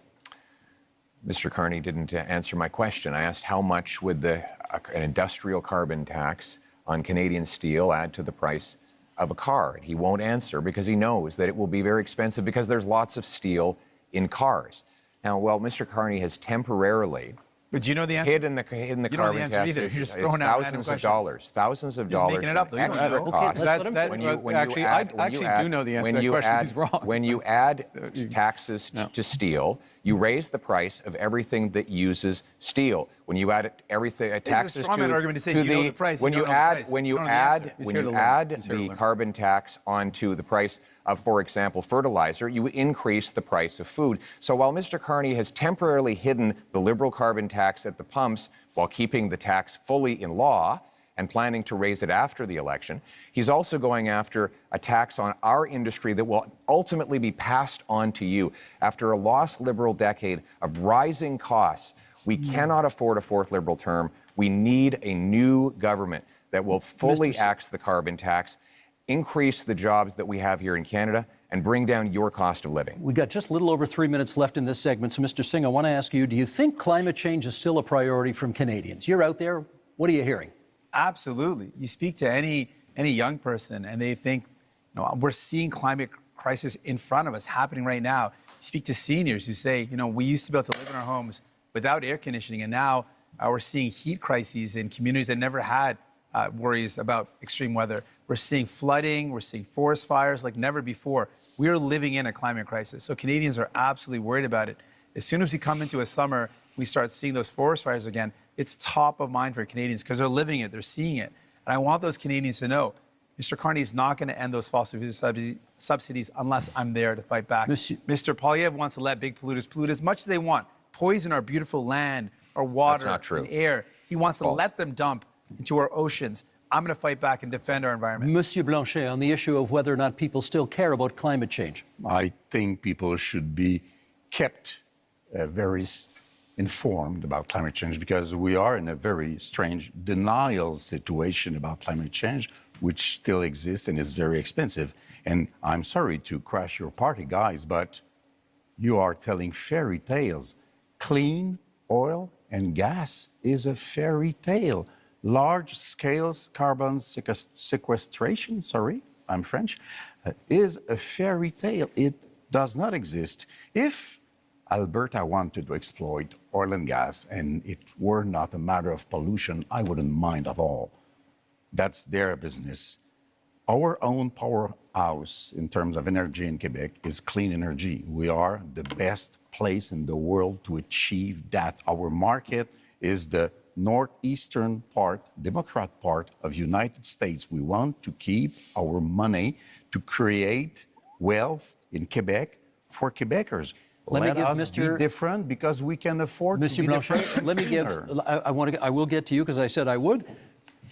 But you've taken a couple of hits here, and I want to give you a chance to respond to some of the things the people on this side of the stage have said. Thank you. Well, first of all, we do support protecting the environment. We want to ban the dumping of raw sewage into our waters. We want to hold large corporations to high environmental standards to protect our water and air. But we cannot do that by raising taxes and sending jobs overseas, as Mr. Carney is proposing to do. That has been the approach of the last 10 years of the Liberal government. What the biggest companies that develop our resources say is that we need to repeal the Liberal anti-development law C-69, a law Mr. Carney wants to keep in place. They say we need to repeal the industrial carbon tax and get rid of the Liberal energy cap. We need 6 months approvals in order to take back energy security and energy sovereignty. We can summarize that. He wants to conclude as much as Mr. possible. Carney, hang on. Last and word to Mr. independent Carney in this change. segment, please. Thank you very much. You know, I was born in Fort Smith in the Northwest Territories, just north of what the oil sands became. When I was born and when I was growing up in Edmonton, early days, it was a fairy tale, quote unquote. But you know what happened?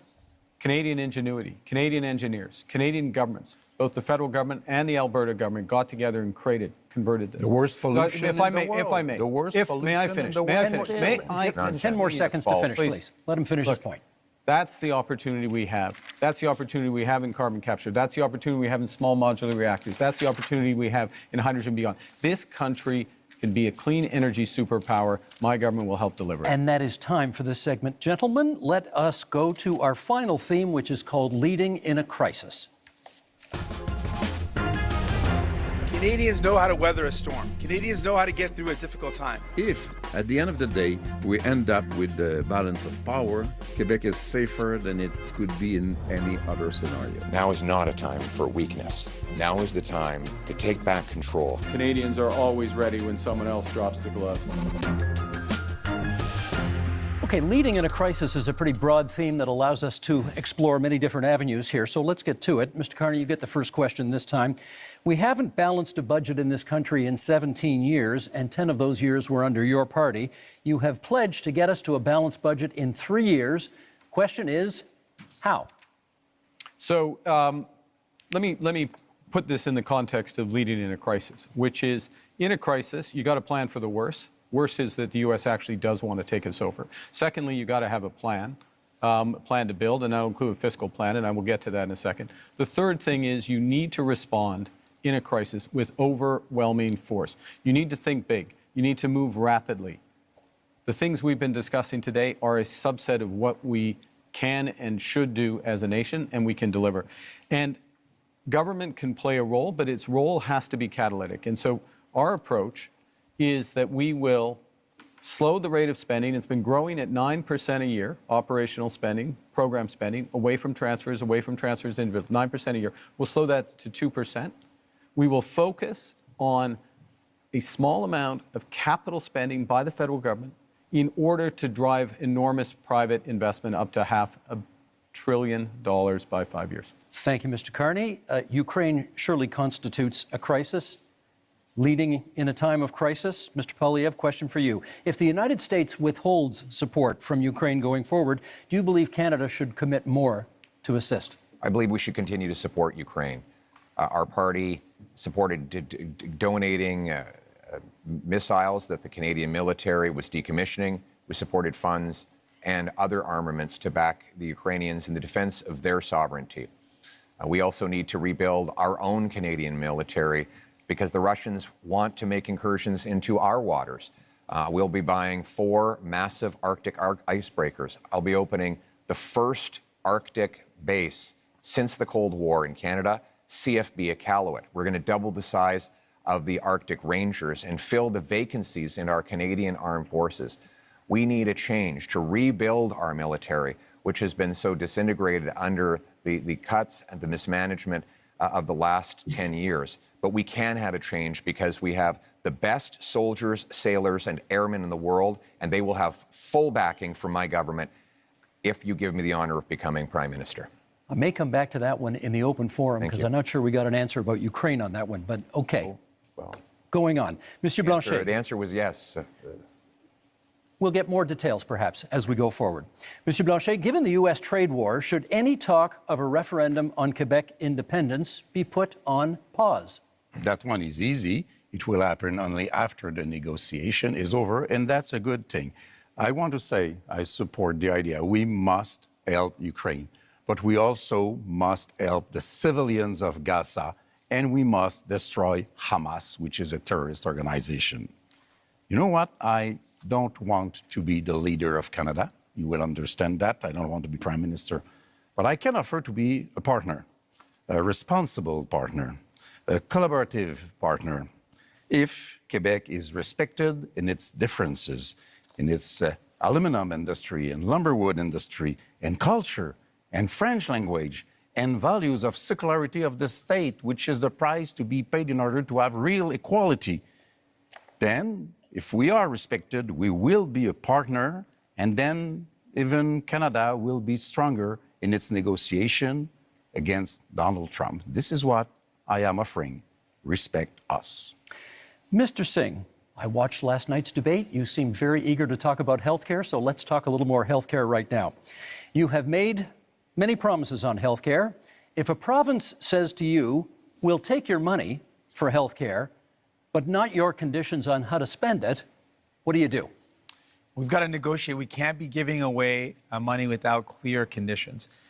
We're in a healthcare crisis right now, and a crisis that is hurting people across this country. People are waiting desperately in line in emergency rooms for hours and hours. Seniors are waiting for years and years to get the care that they need for surgeries that would remove pain or help them deal with mobility issues.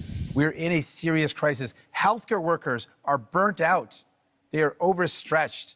And what we're seeing is more and more privatization, and that is hurting our public universal healthcare system. So we've got to fight back against it. We cannot allow our public money to go to a for-profit private clinic lining the pockets of a rich CEO or investors instead of going towards care. We need to make sure that we are investing in solutions where care gets to people, not profiting those at the very top. And so that's my commitment. I'm going to fight to make sure we defend our healthcare against the threats of Americanization and privatization. Okay, we now go to open forum debate, and perhaps, Mr. Poilievre, you get the first word here. This might be a good time to put a little more flesh on the bone of what you think Canada could do for Ukraine if the U.S. backs out. Yes, and my answer is that we should continue to support Ukraine. We don't need to follow the Americans in everything they do. When they're wrong, then we will stand on our own and with other allies. And with respect to Ukraine, that of course includes support with intelligence, equipment, armaments, but it also includes defunding Putin. Right now, Vladimir Putin has a monopoly on the European energy market because, frankly, the Liberals blocked exports of Canadian natural gas off the Atlantic coast. They blocked multiple projects.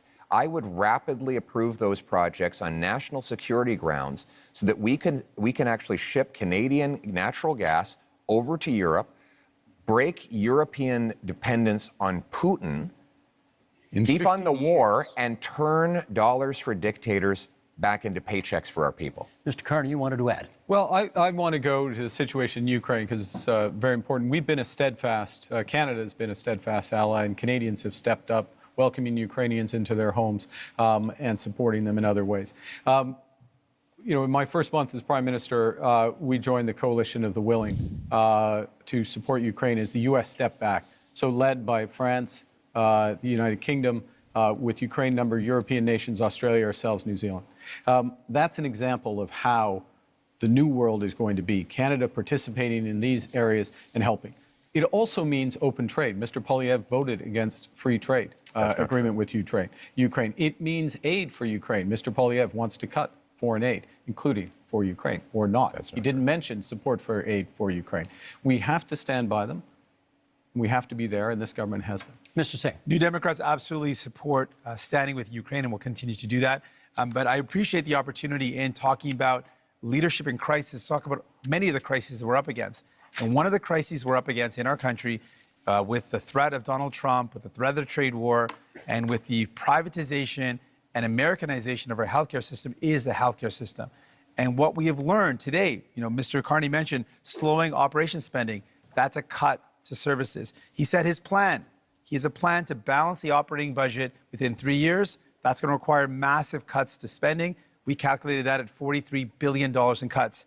In fact, Rosemary Barton, when he was on the show on February 16th, he said he would cut spending. He said it would be in operations. He defined it as transfers in health. And finally, longtime Liberal and former House Leader Karina Gould said that Mr. Carney's plans would mean massive cuts. That's the only way to achieve it. So, Mr. Carney, do you think it is leadership to cut health care at a time when it is in crisis? I think it is wrong. We can't do that. We will not cut transfers for healthcare. We will not cut healthcare spending, full stop. But we'll Mr. have Carney, a detail, if I may. Who do we believe, Mr. Carney today, or the one he spoke at on Rosemary Barton's show on February 16th? I did not. The one that repeated again that he would cut spending? If I may. Who do we believe? If I may. Consistently said, we'll preserve all transfers to the provinces, including the increases. We will preserve all the transfers to individuals, I won't detail them all, but they're. So we're looking at addressing an operational spend, which is about $150 billion. We will address that. We will make it more efficient, and we will do it in 3 years, and we'll balance that budget. Monsieur Blanchet. I am 6 minutes behind Mr. Carney, so I will speak a little bit longer. First, I will support any initiative which will bring Canada aligned with Europe and NATO in order to be stronger and facing new threats. Good. I believe that 2% won't be enough. I'm not more in favor of war than anybody else, but we have responsibilities, and our main ally is removing himself from the stage. So we have to step up. We have to do our part.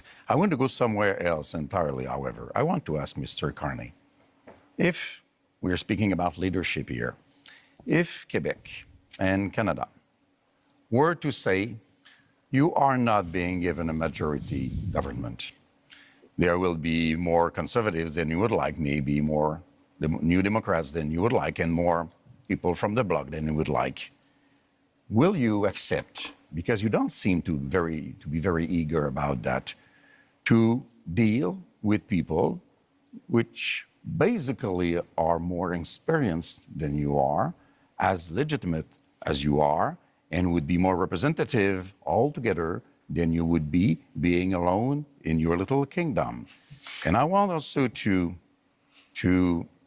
propose to you all guys that 1 week after the election, we all meet, whatever the result, and we start dealing with this crisis together, because this is what people, either they are from Alberta or Quebec or wherever, this is what people expect from us. Mr. Carney, is that something you could get behind? I look forward to meeting with everyone. You're welcome to come, Steve, if you'd like. Week after crisis, but That's also, not but very, in all that's seriousness, not very respectful. No, but I'll That's come. not very but I'm respectful. I'm coming. On peut jaser un peu. Okay, I will. Okay. I come to the. On jase. Yeah. Okay. I'll come to the core. Look,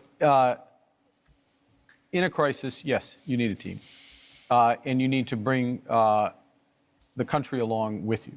So what I did in the first week was to bring the premiers together, meet with all the Indigenous leaders, and move forward in that context. Now, the question is, who's going to lead out of this?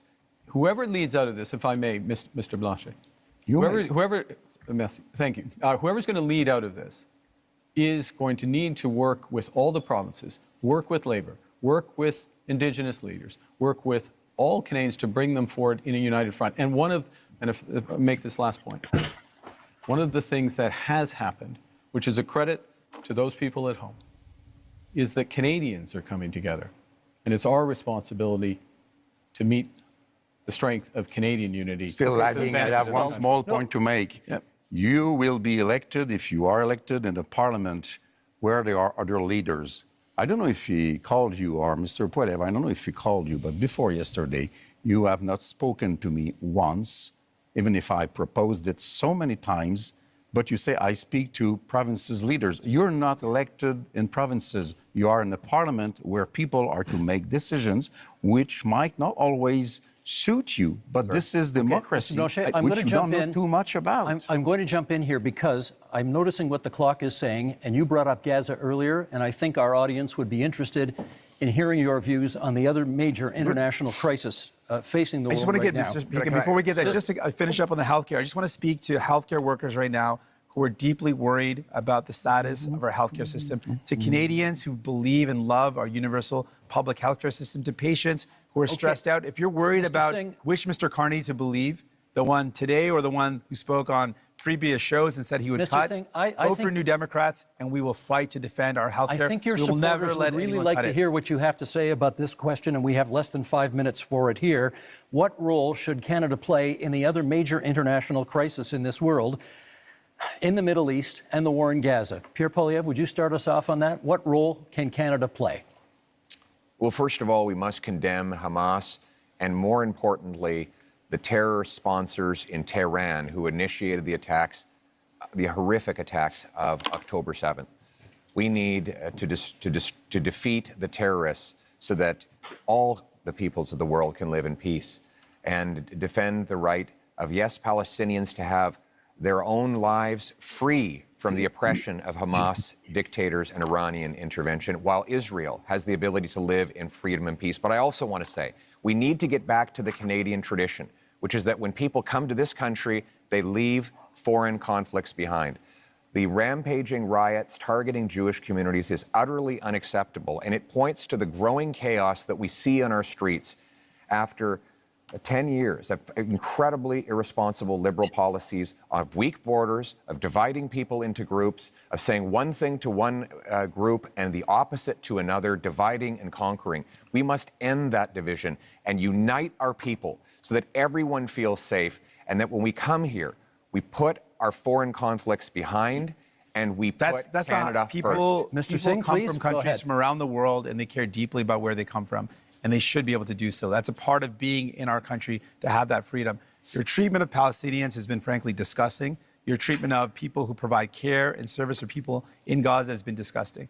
On top of that, people in Israel and in Palestine deserve to live in peace and security. And Mr. Carney, to date, you've not acknowledged that what's going on in Gaza is now clearly become a genocide. It's important to call things out as they are, and you've not done that. Mr. Carney. We need to work, to go to your question, we need to work with our international partners, maximum pressure, maximum encouragement for an immediate ceasefire. That's the first thing. Encourage the return of all of the hostages. Resumption of humanitarian aid. My government put in place $100 million of humanitarian aid, which is ready to go. With respect to where this ultimately goes, yes, two-state solution, but it has to be a viable and free Palestinian state, living side by side in peace and security with the state of Israel. I will underscore one other thing. Mr. Poilievre rightly mentioned Iran, the Iranian sponsors in this region. We have to be clear-eyed about the fundamental risks of Iran and do everything with our international partners to check it and turn it. Mr. Blanchet. If we are to work together, we will have to be consistent. The Jewish community in Quebec and Canada is harassed by a very little minority of radical Islamists. And we don't do so much. The law in Canada says that somebody may invite people to be violent, to propose genocide against another people, if they can be hidden behind a religious motivation. They are in agreement with that, they are in agreement with that, they are in agreement with that. And we say it is a crime to invite people to violence and killing other people, and this is what is being done very often in Canada and Quebec with the approval of the Criminal Code of Canada. And we are saying this has to be changed. We have to change what we do before we want people elsewhere to change what they do. Last minute in this segment, Mr. Poilievre. This is about crises and leadership. And one crisis we have is in immigration. Because of this Liberal government's commitment to a radical policy called the Century Initiative, which seeks to bring our population up to 100 million people, they have allowed massive overcrowding in our communities. That has caused housing shortages, job shortages, Don't blame immigration and for the fault of your government. And if I could, the fact that you did sorry, not I didn't invest in interrupt housing, you. I did not interrupt you, sir. I did not interrupt you. Don't blame. I do not blame. Your If I could, failures. Let him finish. I do not blame immigrants. I blame the Liberal government, which brought this policy on. And Mr. Carney wants to continue with the Century Initiative. This is crazy. We have to get back to normal levels of immigration, get rid of the fraud in the temporary immigration system, and ensure that the people who come here can arrive in numbers that we can house, employ, and care for. That's how it always was, and that's how we're going to restore Thank you, Mr. Polyev. That is our time for this segment. Those are our 5 themes, but we are not done yet. We are entering the next section of our debate tonight, what we're calling the leader's choice, something a little bit different. Each of you will get the chance to ask a question, any question, of any other leader. You can then debate the answer, and each one on one will last for 3 minutes. So, Mr. Singh, you have the first option here. Who do you want to ask your question of? Mr. Carney. Go for it. Mr. Carney, as chair of Brookfield Investments, your company is one of the biggest tax dodgers in Canada. As chair, you approved decisions where Brookfield Investments bought up affordable homes, kicked out the tenants, and jacked up the rates. As prime minister, one of the first things you did was a tax cut that helped out mostly millionaires. And you have a plan to cut services for people. Now, I expect that of Mr. Pierre Poilievre and the Conservatives. That's very much a Conservative plan. But my concern is that doesn't sound like what people want for a Liberal leader. So my question to you is, Mr. Carney, whose side are you really on? Thank you very much for that question, Mr. Singh. I'm on the side of Canadians. I'm in this for Canadians. I work for Canadians. But your track record doesn't show that, though. No, I have a track record of public service for this country. Go back to something Mr. Blanchet referenced earlier, which is have I resolved any crises? We're in Quebec. If you ask anyone in the finance industry, if you ask anyone in government in Quebec in 2008, they'll know that I resolved the biggest crisis in Quebec. Yeah. You won't have fun. On y va. Good, but 60 million. But I'm in fairness with Mr. This is Singh. for these two. Mr. Singh. Yes, I have had a long career in the private sector. I'm proud of that career. I've always acted with integrity, and it brings me with experience that I can apply But no one's in this questioning your moment, integrity, in moment sir. of crisis. And you certainly have served the country. But the problem is, who have you served? You've served to benefit those at the very top. You jacked up the price of homes for people living in affordable homes as a strategic decision. You dodged taxes. And then your decisions as prime minister show you're not prioritizing people, but you're prioritizing big business, billionaires. So what have we done as a government directly? So we've gone directly to workers using all of our proceeds from the tariffs, committing all of them for workers, the workers most affected in But industries. the employment insurance isn't high enough. Unlike others who But the amount, plan though, to let's talk about use them to cut taxes. We are The amount focused of on. the EI is not high enough, though. You have to accept that. Right now, it's there only will covering- be additional programs. I am fully confident that the next government, whatever government is formed, or certainly if I'm in the next government, we will make additional programs. But you didn't do that for so those far, workers. though. Well, I can't. You could have. Couldn't. Well, you couldn't, given that we're in an election process. You could have increased the amount, though. May I make a core point here, if I may, which is that when you think about workers here today and people watching at home, particularly younger people, there is an enormous opportunity in the trades, in the skilled trades. We are going to build this country in a way that has not been seen before.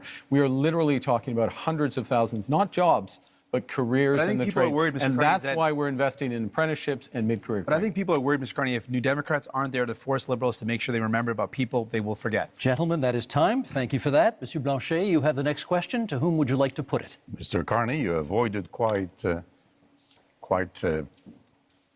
I would say, skillfully the questions of Mr. Singh. But first, let me correct something. In 2008, not so much by your decision, $10 billion were given to car industry in Ontario, while 60 millions, not billions of dollars, were lent to lumberwood throughout the whole of Canada. I don't believe that's the right way to manage a crisis, since you did not recoup the money from the car industry. Then, you have been the manager of Brookfield. It's supposed to be a green investment fund, but we now know that 50% of the investments of Brookfield is in fossil fuel. It's not so green. You seem to want to support oil and gas industry. That's interesting. You want to support prefab housing and It's also in the investments of Brookfield, but not in Canada. You want to support nuclear power, smaller reactors, which are more dangerous, by the way. And Brookfield has investments in Westinghouse. You have hidden the money of Brookfield in Bermuda and Cayman Island, $30 billion. Billions of dollars lost for Canada. Mr. You Blanchet, are you gotta give having them your some time to answer. taxes being paid by families, workers, elders in Canada and Quebec instead of paying your own taxes. So I want to know, will you, before the election, reveal all the details of your assets, as Mr. Singh has done, as Mr. Poiliev has done, and as I have done? We have a right to let's know let him answer. under those circumstances. Let's let him answer. Well, the first thing is I want to say a word about. I'll say a word about Brookfield.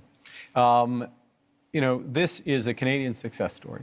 It is the largest infrastructure investor and developer in the world. It is one of the largest, if not the largest, developer of renewable power in the world. And who benefits from that? That's Canadian pensioners. That's Quebec pensioners. That is teachers. That is firefighters. It is a series of people, including individuals on this stage, benefit from that. Now, always acted with integrity, served the shareholders of Brookfield when I was there. I have left that. I have followed all the rules well in advance. So let's I have followed reveal all your the assets. rules well in Let's advance. reveal your assets like And- we all did. And working for the people of Canada. What do you own? Why And that is don't time, you tell gentlemen. Canadians and That is Quebecers time. what you own? Monsieur Blanchet, we're moving on to Mr. Poiliev now, who has his opportunity to ask the question of whomever he'd like here, and that will be? Mr. Carney, but if I could Look him up. begin by setting the stage. The choice in this election is, after a lost Liberal decade of rising cost and crime and a falling economy under America's thumb, do we want to elect them to a fourth term? Or do we want to change? Change so that you can afford food and homes. Change so that you can be safe on your street, and change so that your paycheck grows faster than your cost of living. Change with a new Conservative government. Because Mr. Carney is not change. Mr. Carney, in 2020, it was recorded you began advising Justin Trudeau. It's still on the Liberal Party website today that you are Justin Trudeau's economic advisor. They might want to update your website on that. On June 3rd of 2021, you said that inflation would be a sign of economic progress. And you advised governments, including Justin Trudeau's, your Liberal government, to print money, which led to the worst inflation crisis in a generation. Now, that means that mothers went to bed with empty fridges and empty bank accounts, worried how they'd feed their kids, that seniors worried they'd be evicted from their homes, that young people believed they'd never be able to own a home in the first place. Now, in retrospect, that you look back on the Liberal decisions that you advised Justin Trudeau to take, will you look at the camera in the eye and apologize to the many people who suffered as a result of the inflationary policies that you advised Justin Trudeau to implement? You know, I said earlier, but I'm going to say it again. I know you want to be running against Justin Trudeau. Justin Trudeau isn't here. Are you denying you am as here. economic advisor? I did not provide any of that advice. I did not provide any of that It's advice. on the Liberal Party I'm website. sorry. Well, Are you accusing your Liberal Party of lying about your role? Because it says today you can go to the Liberal Party website now, and it says that you were Justin Trudeau's economic advisor. The way you judge someone, in my view, is how they act, what they do when they have responsibility. Twice I was a central bank governor, and in both cases, if I may, in both cases when I was responsible for inflation, inflation was less than 2%. I'll add that when I was here responsible for the Bank of Canada, inflation was less than 2%. Our dollar was at parity. That is the kind of success that I can deliver for this country coming out of this crisis. And You what were- is at you stake were- here? you were the What is at economic stake here? advisor What is to at Justin stake Trudeau here? that gave If us the we worst bring it back, if I inflation may bring that it we back, have had if in I a may- generation, because the Could I bring policies it that you back? Could I implemented bring and it those back? of the MPs that are I am still going to bring in it your back ministry. to the fellow Canadians, crisis which the we last face. 10 years has been about the Liberals. The next 10 years should be about you. And that's time. Mr. Carney, good news is the next question is yours. Well, I'm going to ask myself a question. Actually, I'm going to ask a question which has been troubling me. And it's troubling me because, we are in a very dangerous and divided world. Who is it to? I'm going to ask a question of Mr. Poilievre. Why not? We're in a dangerous and divided world. We talked earlier about the challenges in the Middle East, the threats from Iran, threats from Russia, Russia's aggression in Ukraine. We have the threats from China, which I raised. We have the United States, which is fundamentally changing its security relationships, its commercial relationships. We have all this. And in the context of that, everyone on this stage, Mr. Blanchet, Mr. Singh, myself, we have our top secret security clearance. We have our top secret security clearance. I got mine within 3 weeks. It wasn't hard, but I felt it was important that I had it so I could be in a position to be informed about that dangerous world and take decisions at.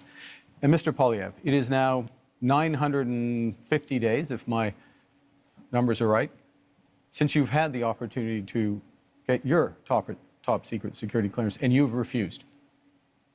Why? Well, first of all, I have got my security clearance when I was a minister. I got top secret clearance at the time, so there's no problem getting that. But when the government made this recent offer, they said that if I got the secret security clearance briefings, that I would be gagged under the security law, and I could be prosecuted if I spoke freely about matters of foreign interference. Now, given that Canada has experienced Chinese interference by Beijing, the government of China, in 2 consecutive elections, I needed to do my job to speak freely without fear of prosecution.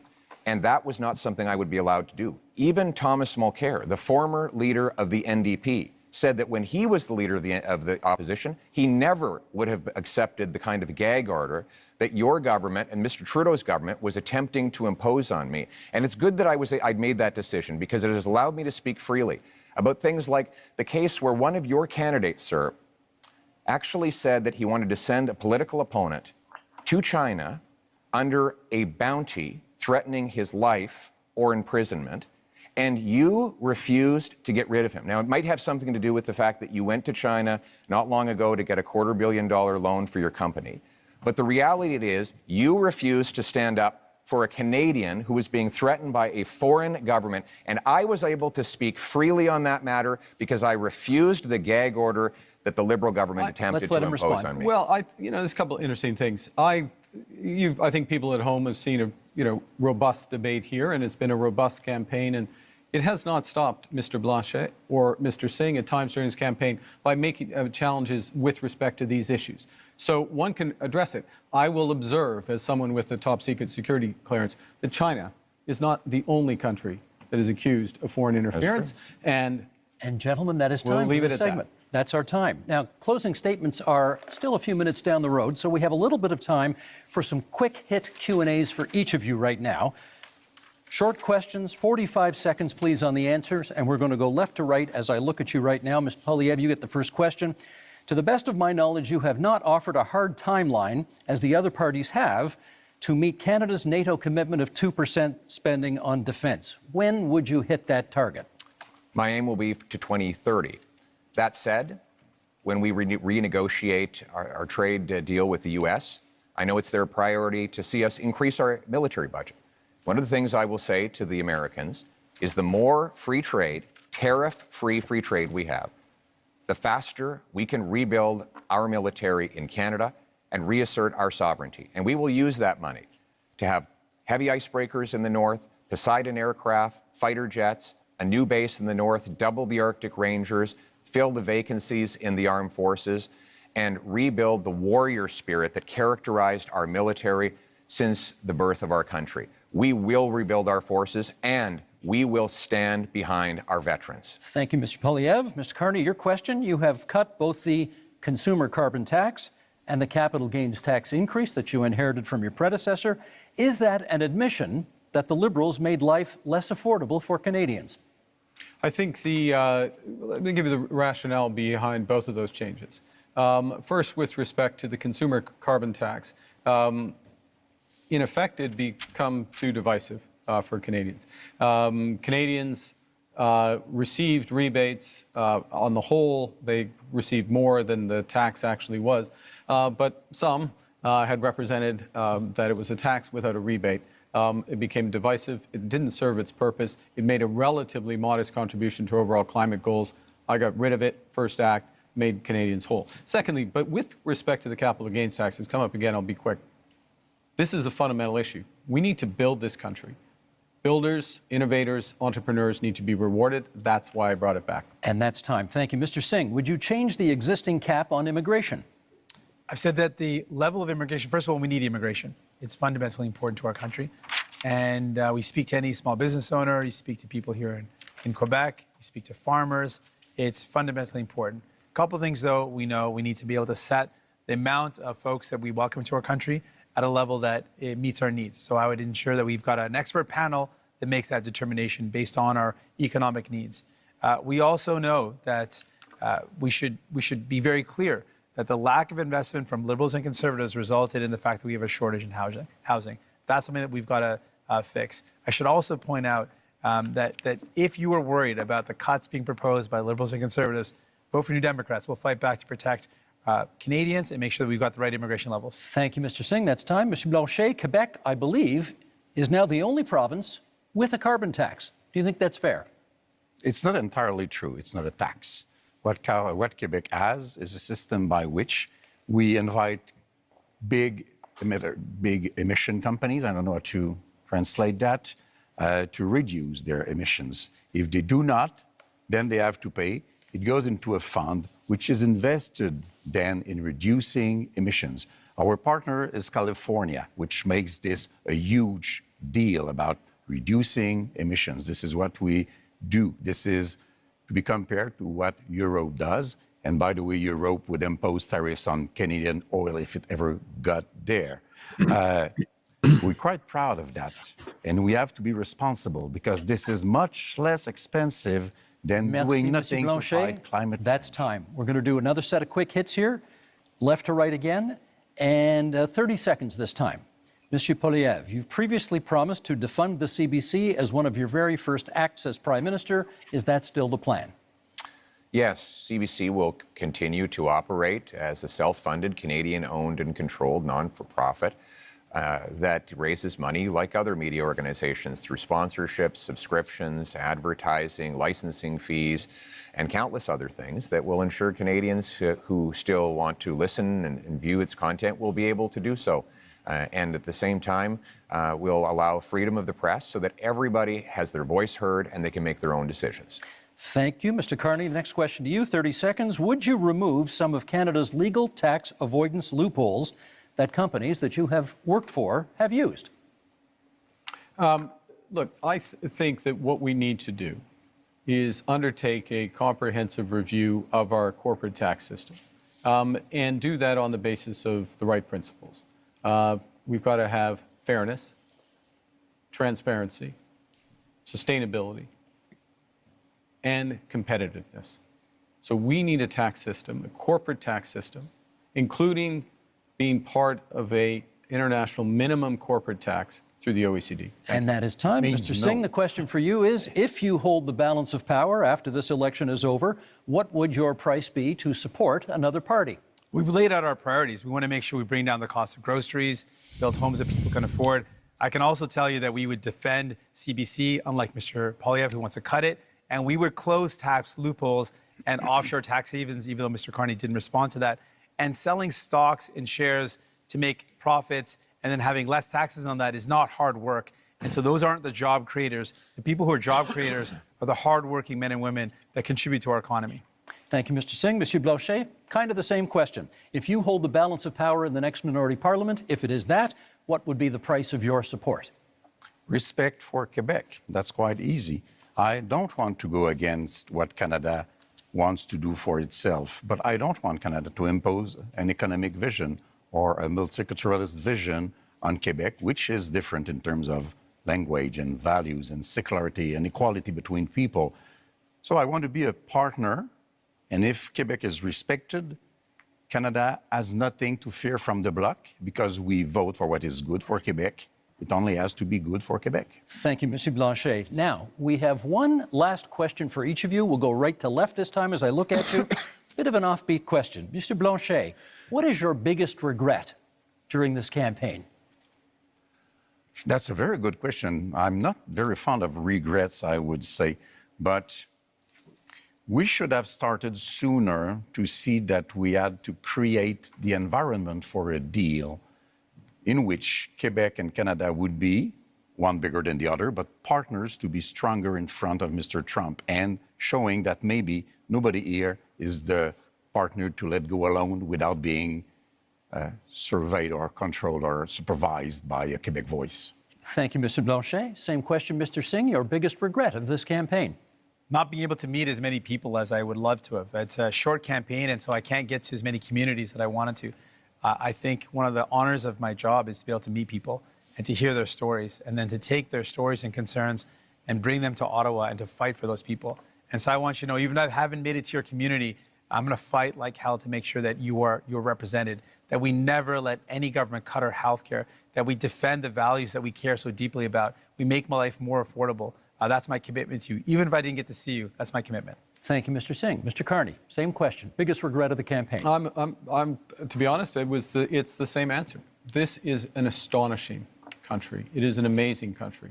And the opportunity and the responsibility that comes with it of being with Canadians, hearing their stories, their challenges, drawing strength and ideas from them, and working to be part of the solution is the greatest honor of my life. But the regret is that it is also a big country, and it is a short period of time. Mr. Poilievre, last word to you. I actually agree with these two gentlemen. I had a rule that at all my rallies, even when they're really big, I would stand in front of a flag and greet every single person and hear their stories and learn their struggles.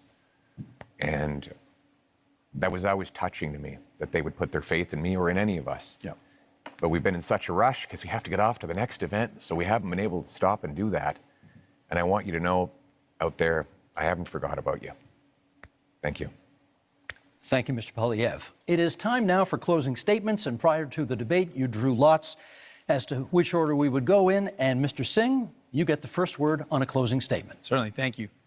Because you voted for New Democrats, we were able to build this country that we love. Universal health care and pensions, because you voted for us. Because you voted for New Democrats, we were able to fight to bring in dental care, pharmacare, and childcare. Because you voted for us, because you supported us. You have the power with your vote to send more New Democrats to Ottawa, to continue that fight, to make sure that no government cuts the things that we hold dear, like our health care, to ensure that we can do everything possible to make life more affordable by making it more affordable to buy your groceries and to get a home.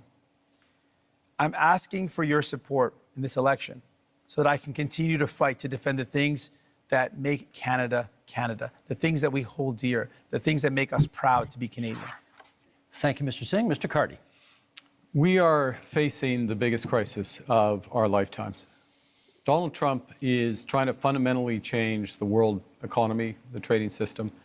But really what he's trying to do to Canada, he's trying to break us so the U.S. can own us. They want our land, they want our resources, they want our water, they want our country. And we're all going to stand up against Donald Trump. I'm ready. I've managed crises over the years. I've built strong economies. We will fight back with counter tariffs. We will protect our workers and those businesses, and we will build the strongest economy. We will build Canada strong. I'm asking for your support, the honor of doing so. Thank you. Thank you, Mr. Carney. Monsieur Blanchet. For 260 years and a little bit more, les Français, devenus des Canadiens, devenus des Canadiens français, devenus des Québécois, You have tried to have them become Canadians like all Canadians. But to no avail, we are different. So let's be economic partners. Let's have a voice chosen by and for Quebecers, an ally for Canadians as equals in front of Mr. Trump. Monsieur Poiliev. Only in Canada could someone start where I began and get to this stage. I was born to a single mother and adopted by school teachers who raised me to believe in the incredible Canadian promise that anyone who worked hard could do anything. That promise feels broken today. Many of you worried about paying your bills, feeding your families, or ever even owning a home. You're worried your kids are in danger. But I'm here to say it doesn't have to be this way. With change, we can restore the Canadian promise so that hard work gets you a beautiful house on a safe street under a proud flag. We can do it with hope for a change. Gentlemen, thank you for a very spirited debate tonight. 2 quick points before we go. Number one of you celebrated your 60th birthday yesterday on this stage. Yves-François Blanchet, bon anniversaire. Merci beaucoup. Merci. Secondly, you'll notice we didn't have to change the time of this debate because the Leafs already clinched the Atlantic Division title, and therefore we didn't need to move the debate to accommodate a hockey game. I'm getting back at my colleague who was in this position last night, and okay, go Habs go, that's fine. With that, we're done. Thank you, leaders, for being here tonight. We are just 11 days from Election Day, April 28th, but there are many ways that you can cast your ballot starting tomorrow at advance polls. If you intend to vote by mail, that deadline is April 22nd. Make sure to check your voter card for details or contact Elections Canada. This is your democratic right, and we hope you use it. Thank you so much for being with us tonight. I'm Steve Paikin. Good night from Montreal. Thank you. Enjoyed that. Bon anniversaire. Well, there we have it. The debate is over. I think they're going to take some questions in a few minutes. Give me some thumbs up if you can hear me, and Yeah. I'd love to hear reactions. Actually, I think I was looking on CBC. I think they've canceled the questions afterwards. Really? I think because of Rebel News being there. There was some big kerfuffle last night about. Really? They've canceled it? It says, yeah, the post-debate media availability has been canceled. Really? That's interesting. So Canadians are too fragile to hear questions from independent media? I think it's the candidates are probably too fragile to hear questions. Wow. No, frankly, it's absolutely disgusting. I mean, Singh refused to take a question from one of them. Two of them. They were a purveyor of disinformation. Yeah. I mean, this guy, that's all he does on any fiscal or economic matters. I mean, first of all, I'm going to try to make this short here because people have probably heard enough of politicians tonight, but like a few comments. First of all, Singh is rude, just rude. I mean, this constant interrupting, it upsets me when moderators can't turn the mic off and tell these people to shut up and let somebody else speak. I mean, just rude. I'm surprised Steve Paikin didn't step in more. Now, the other thing about Singh, and I'm seeing this in this campaign, it is astonishing to me how all their solutions are magic. All you need to do is to give people more free stuff. There's not a single comment ever about, and when actually, not that I'm a big fan of Bob Rae, but you'll recall that when Bob Rae left the NDP to go to the Liberal, he did so by saying the only thing that the NDP knows how to do is to divvy up the pie. They do not know how to make the pie. This, again, for a guy that I don't really care for, this was such a good analogy because it's absolutely true. There's absolutely nothing whatsoever in the NDP platform about wealth creation, they behave as if it just appears spontaneously, and if you don't go along with their ideas, what's the word he used? So and so was disgusting. So and so was disgusting. Yeah. Like this type of self-righteousness, just beyond the pale. Anyway, moving on. We have a question here, or we have a comment about the hot mic moment from. I didn't catch it, so maybe Sean, you give us a little more detail in the Facebook chat. But I didn't catch the hot mic moment between Polyev and Carney. What was said? I'll watch for that comment from Sean and Karine. Maybe some thoughts from you. How did it? What struck you? I think Polyev came across as much more human than he normally. He wasn't his usual aggressive self, which I think should play better for him. Carney had he mentioned the Keystone Pipeline at one point. I thought, is that right? I thought that was canceled, and he actually got that messed up.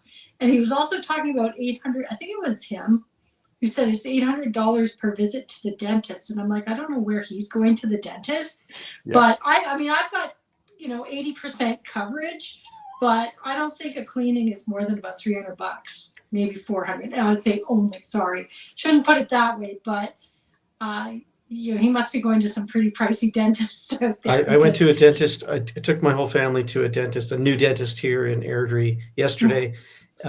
First visit, including x-rays and all the pictures and all and it was $734 per person, including a cleaning. Really? I should add. Yeah. So it's the x-rays get expensive, and then the fluoride is fluoride. Yeah. Fluoride is almost as expensive as inkjet. Maybe my dentist is cheap. I don't know. Yeah. Oh well. Anyway, Carney.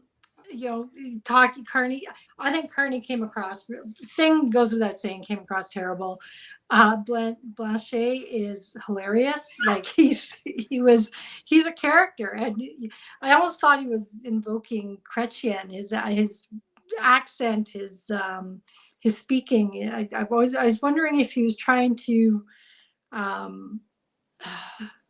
If trying not to sound as polished as he maybe really is. I don't know. Maybe I haven't heard him speak a lot. So it kind of surprised me that he didn't sound quite so polished in English, but he still made great points and came across. Carney, I think, came across pretty terribly. I don't think he's winning any, he didn't get any good zingers in there. He didn't really defend anything particularly well. So I mean, if I had to say, biggest loser was Singh, because he was just terrible, followed by Carney, and then probably Polyev and Blanchett were, in their own ways, did pretty well. I'll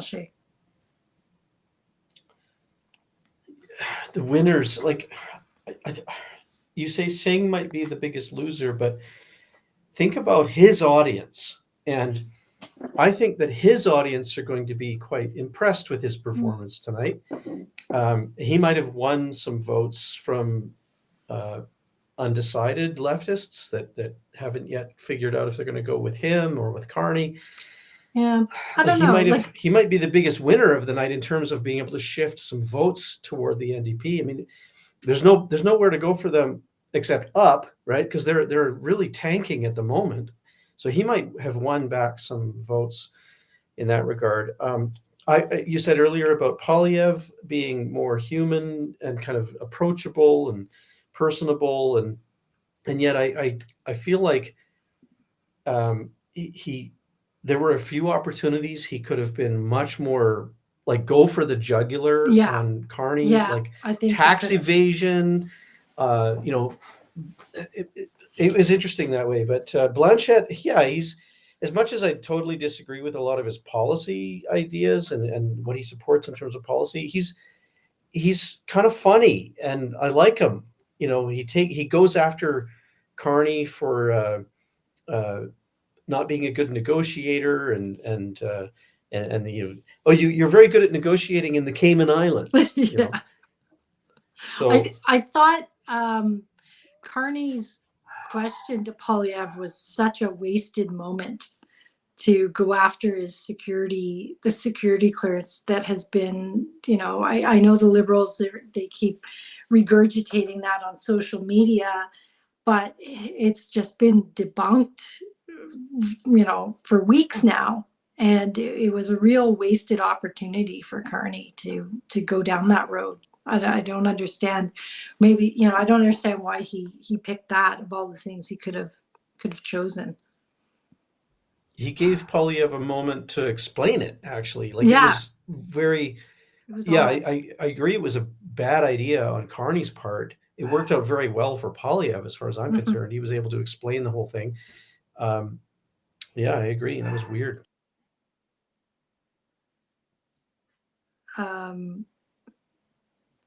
Yeah, it just, and Carney's talking about reducing operational costs 9% down to 2% a year. I mean, this is huge money. This is the first I've heard that. Okay, but there's a trick there, you notice. Yeah. So he's talking about dividing. He wants to obfuscate all the spending, right? So you take the federal budget and divide it up into things like operational spending and capital spending. Yes, yeah. Right. And so he wants to flood the market with money in terms of capital spending and investments, blah, blah, blah, but balance the operational budget, right? So he's playing the same trick. The carbon tax, we're going to cancel the carbon tax. No, you only canceled the consumer carbon tax. But like, Liberal voters seem to be tricked by this. You give it a new name and categorize it, and then they don't understand what's going on. He's still going to charge a carbon tax, and he's still not going to balance the budget. Well, I thought it was. Oh, go ahead. No, finish. I just was going to say about Singh as well, where he was saying his regret was not being able to get across the country. Well, it was mainly because your party is in dire straits and they can't afford to fly you anywhere. I think he did make it out to BC once or twice or something, but that was kind of the unsaid portion of that they just can't afford to send him. Another thing that, and I'm going to use my soapbox here a little bit, because somebody needs to actually speak the truth on this climate crisis. Let me just point out a couple of things. First of all, for people who like to go to the IPCC for their sources, well, they ought to understand a couple of things. First of all, the very first so-called working group number 1, which was made up entirely of scientists, when they wrote their report, there was not a hint from them about being in a climate crisis. Working group number 2, that came after them, was populated by a bunch of NGOs and politicians, and they completely bastardized the first group's report and introduced something that the scientists hadn't found. Right? So that's the first thing. Number 2, the IPCC has a working group right now that is, what they're doing is detection and attribution. Now, what is the detection part? Is to look, and I believe, I could be off by a few numbers, but there's something like 33 extreme event categories. And the idea is to look at the trend and come up with a statistical determination as to whether there's a change in, say, the frequency or intensity. And I believe it's something like 29 out of 33, they are unable to find any change whatsoever. Of the 4 that remain, 1 of them is actually going down. Of the 3 that are left, the statistical evidence is weak, right? Now, I have an intense background in statistics. When you have a weak, it means that there might be a 10, 15% chance that there is something going on.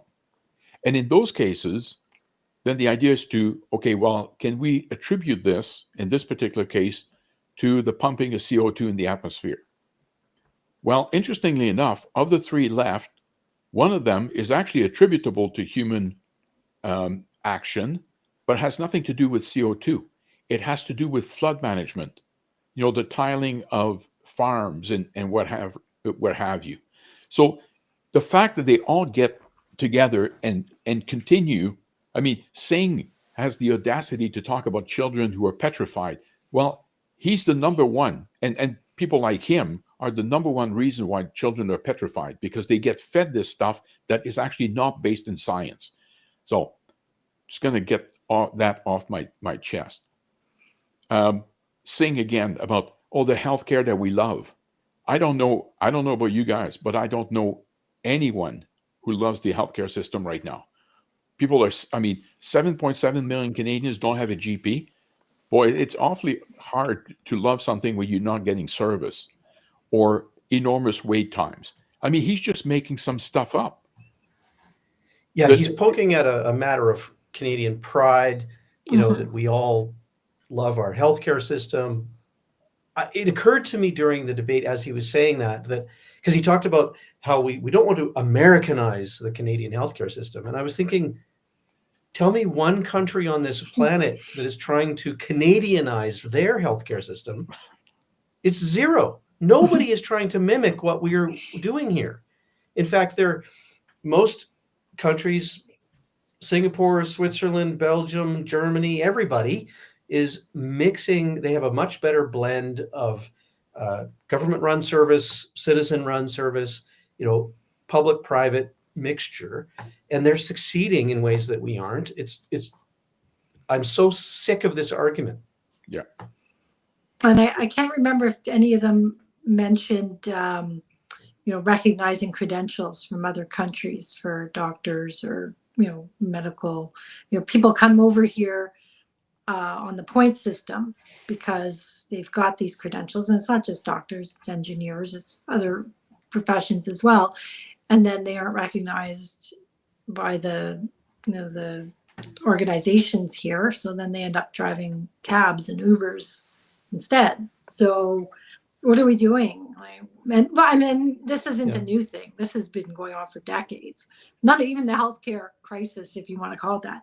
We've had hallway medicine for 20 years here in Ontario. This is not new stuff. It's just the reality is throwing more money at it is not helping. So can we finally say that can we get that elephant in the room out there and say, look, everybody's been pouring money into this healthcare system for decades, and look where we are.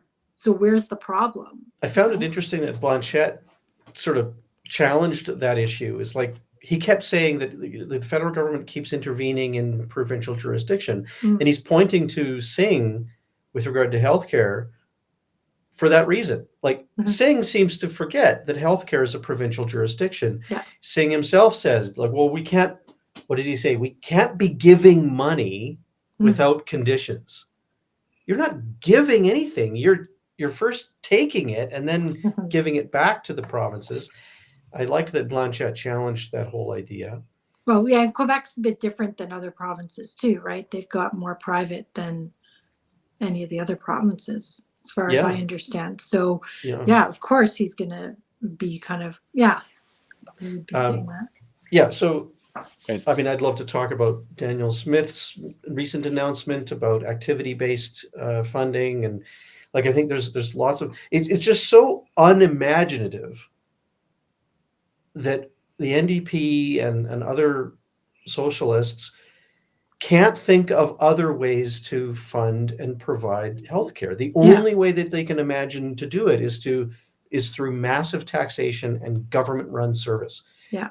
It's bizarre. Hey, I wanted to ask the two. So go on, Jacques. I was going to say that once again, and it's pervasive in everything. Like the COVID management was an example. Complete lack of ability to think holistically. You can't make decisions based on things like on a narrow scope when it has an impact over a whole, but like a society in general, right? So if you assess which is the NDP point of view. If you think that the only criteria that matter ever, it's the only thing by which you measure healthcare is because it's free, then the thinking stops after making it free, right? Yeah. But who cares? I mean, Yeah. people have made the point, who cares about a free system if you're not getting the service, right? The 7.7 million Canadians who don't have a GP, what do they care that it's free? I'm not getting it, right? I'm getting what I'm paying for, right? I'm paying nothing and I'm getting nothing. A holistic view is, okay, well, if you want to make that one of the argument, that's fine. But you got to look at, well, are you actually getting service? Are you getting service on time? Right? These elements never enter the equation with them. Yeah, sorry to interrupt. I just wanted to say that I think you're speaking from a position, you're speaking from an assumption that they want good health care in the country. I have given up on that idea. I think the NDP want the wedge issue. Okay, the wedge issue is so valuable to them every election cycle that the worse our healthcare system gets, the bigger the issue becomes, the more valuable it is in their campaign strategy. I'm convinced of this. Just like the Liberals and gun control, they don't want gun crime to decrease. They've, over the past 10 years, observed a massive increase in gun violence in our country. They don't want it to go away. They're perfectly happy to use it as a wedge issue every election cycle. I think you can say that about so many issues too. Like look at Yeah. poverty and homelessness. Yeah. There's no reason why there should be so much poverty and homelessness today in Canada. But boy, does it ever play well as a wedge issue. Like it should be done by now. Like, we should be better off. We should all be better off. And people are so much worse off than they were, 10, 20, 40 years ago. It's unbelievable. I also want to point out that Carney, I wish one of the other three people had jumped on him because he, when he said, well, I was governor of two central banks and I kept inflation rate below 2%. He knows, I cannot believe that he doesn't know this, but the printing of money does not translate into inflation right away.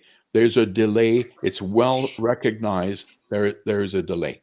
And if you look at the experience in the UK, within 2 years of him departing, that's when the inflation hit.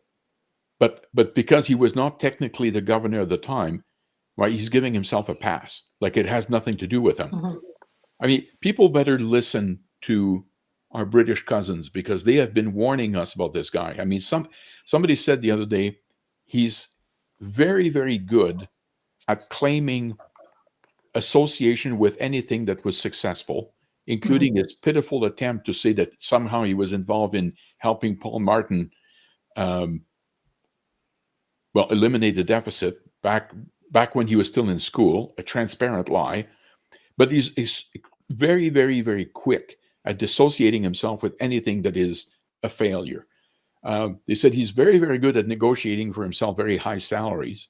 But it's all about, connections and his track record is not a good one, contrary to what, obviously he's trying to get across.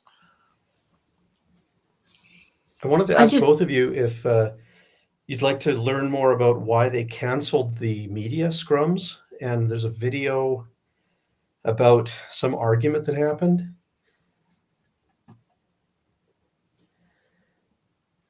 Would you like to, I could bring it up on screen. Yeah, go ahead. Okay, here. So according to this, and I'm out of breath. I had to run upstairs and take care of something. So according to this, the debate, so this is Mackenzie Gray reporting that the debate commission has canceled the scrums with the leaders after the debate has finished.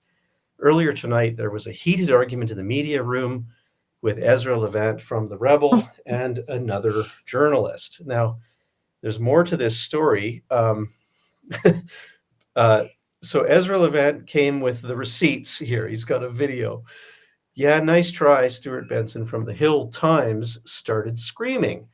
And I told him to control his emotions. Here's the video. I think this is a couple of minutes long. Do you care to watch it? Yeah, for 2 minutes, sure. Yeah, I might lose my battery here on my phone, but go ahead. Okay, so let's watch this. I think the video, give me a thumbs up if you can hear it. Here we go.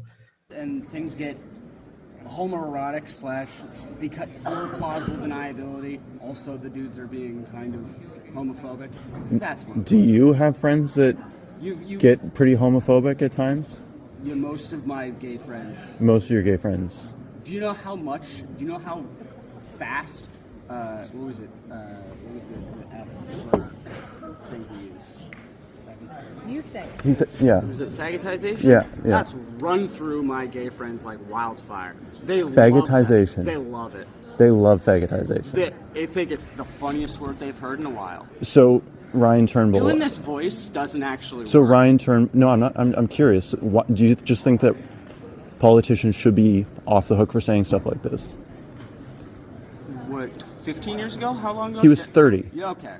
Sorry, So who are you? He wasn't a politician, so this was when he was... He was a 30-year-old man. Okay. Who called gay men perverse. Yeah, I think I've read through your story, Yeah. and I know you don't even believe that that's what he said. Oh, I Because know you're 100% smarter because than I that, but read you're it. just, I read it that yeah, that's what no, he I read said. It too. And you're... Okay, I so don't so think you're a very, I mean, you don't have any sort of morals or scruples. Okay, so I'm just catching up here on the background. So it turns out there was a story in Juno News last week that a Liberal MP many years ago, 15 years ago, said some horrific things about homosexuals. And it sounds like there's a debate here now, like this guy is arguing with Keean Bexte about it. I think that's what's happening. I'll continue the video. So Okay. just throw it wherever you want. But I read it, and I know you're actually smarter than you pretend to be, so I know you know what he was So doing. he typed the words on Facebook, Mhm. perverse fagotization, referring to so gay that's the men. only No, thing he wrote. just calm down for a second, guys. No, I know, but I want you to So be honest. So he said perverse fagotization, referring to homosexual men, and you think that that's an acceptable type of language for Is that all politicians he to use? Oh, well, he wasn't a No, politician. that wasn't the only thing that he said. yeah, he I said know. a I read lot. through what he said. He said a lot of Yeah, I read extremely through what he homophobic stuff. And just because he's a liberal, you're trying to defend him. If this was a conservative, Oh, so if it was so if it was a conservative, you would call for him to be removed, like Aaron oh, Gunn. absolutely. But or Aaron Andrew Gunn Lawton? hasn't said something like that. And if you could point to them doing that, please let me know. The voice doesn't It's work. crazy that you're getting so emotional about this, though. And how many of your honestly, friends? I how have many of your respect friends for drop this sort F of, slurs just frequently? I have respect for the industry and the profession. Sure, you do. Yeah. Your little chattering class. Sure. You Sorry. third-party advertisers that you Who work are you? for. Who are you? Who do you work for? Rebel News. Who do you work for? Rebel News, owned by Ezra Levant, is a different company. Why doesn't people reach out Why are you screaming? so they can stop spreading misinformation? So. Also, can you act professional? Why are you screaming, by the way? Well, I want to make sure the guys filming it over there get the good audio. Did you Good. read right Can you hear me here? okay? Am I enunciating properly? Do you have one set up? You got the levels ready for me? Okay, so this man is Stuart Benson from the Hill Times. The Hill Times, is that a Canadian outlet or an American? I don't know. I thought it was actually here- like a parliamentary newspaper. That's right. That's right. Yeah. It's from Ottawa. So his attitude isn't very parliamentary, but let's carry on. Because you're clearly not doing any actual journalism while you're here. You're supposed to maintain respectful discourse. It's right here in black and white. Why, Did you do when that? you guys started gaming the rules and threatening to sue because you didn't get your way, I assumed What? the rules were out the window. No, it's No. right here in black and white. We follow the rules. Oh. It's the federal Was that like code. when it was in black and white saying you should only have one reporter credited so that everyone might have a chance to ask a question? But You're getting instead, the facts wrong. you wanted to Nobody take, makes that what was it, 2-minute long questions so that Polyev only got asked 3 questions. He usually allows 4 because things move a little bit quicker at his press conferences. You guys are so verbose, I'll say.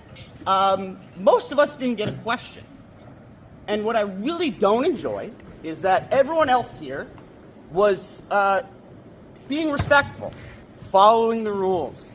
Just being considerate to everyone else. And what you guys decided to do was to take advantage, threaten to sue, so that you could try to get more than everyone else. And now, nobody likes you. I read... Yeah, after you guys threatened to sue, so that you could... That's why they got the 4 questions, because the commission... When did the CBC get 4 questions?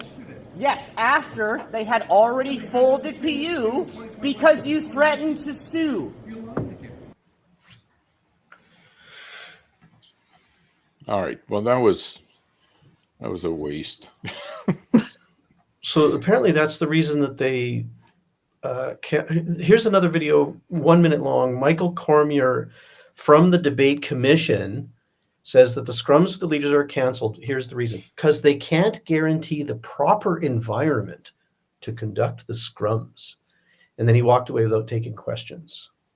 For this activity. Alors, comme je viens de dire, la commission a décidé qu'il n'y aurait pas de point de presse des chefs ce soir parce qu'on ne sent pas qu'on est capable d'assurer un environnement propice à la tenue de cet événement. Who's to blame Vous for pouvez, la salle de presse sera ouverte jusqu'à 11h si vous avez besoin. The press room will be open until 11 so you can finish filing. And I invite you to call the campaigns if you want any questions. You're not doing your job! You're not doing your job! Fun job! So, honestly, I think yeah. I think we're just trying to find drama. Like we're trying to be like U.S. We don't want to be U.S. politics, and yet we're, causing all this drama around our politics just to, I don't know, make a story. I don't know. Yeah, maybe. So a bunch of drama from the journalists. I'll be interested to see if this man is still employed by the end of next week. But how about this as a question? And then I need to exit and get back to my other life. But the question for both of you: do you think the debate at all tonight changed the course of the election in some way? Do we believe the polls that Carney is way ahead? Has the debate changed that at all? I don't know. What are you thinking? I doubt it personally. Doubt that it's changed anyone's I mind. doubt that it changed anything. It probably didn't, but I don't think Carney came across very well. But for anybody who just hates Poilievre so much, it doesn't matter. It doesn't matter. They're going to still vote for him. The only thing I would say is that in my neighborhood, on my street right now, I have never seen this many conservative signs on lawns. And this is 90 years of Liberal. And I guarantee the Liberals are still going to win because the support for NDP in my riding has just tanked to levels it's never seen before.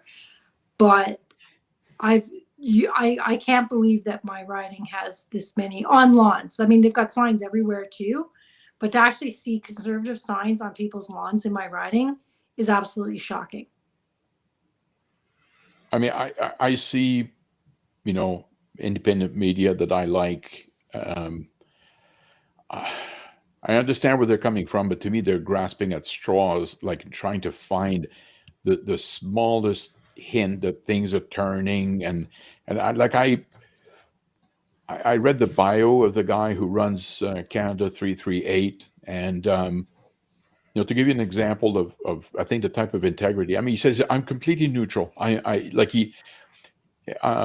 He used to teach physics in one of the cégeps in Quebec, right? Like I think he's a science guy, and he goes where the data takes him, right? And he doesn't try.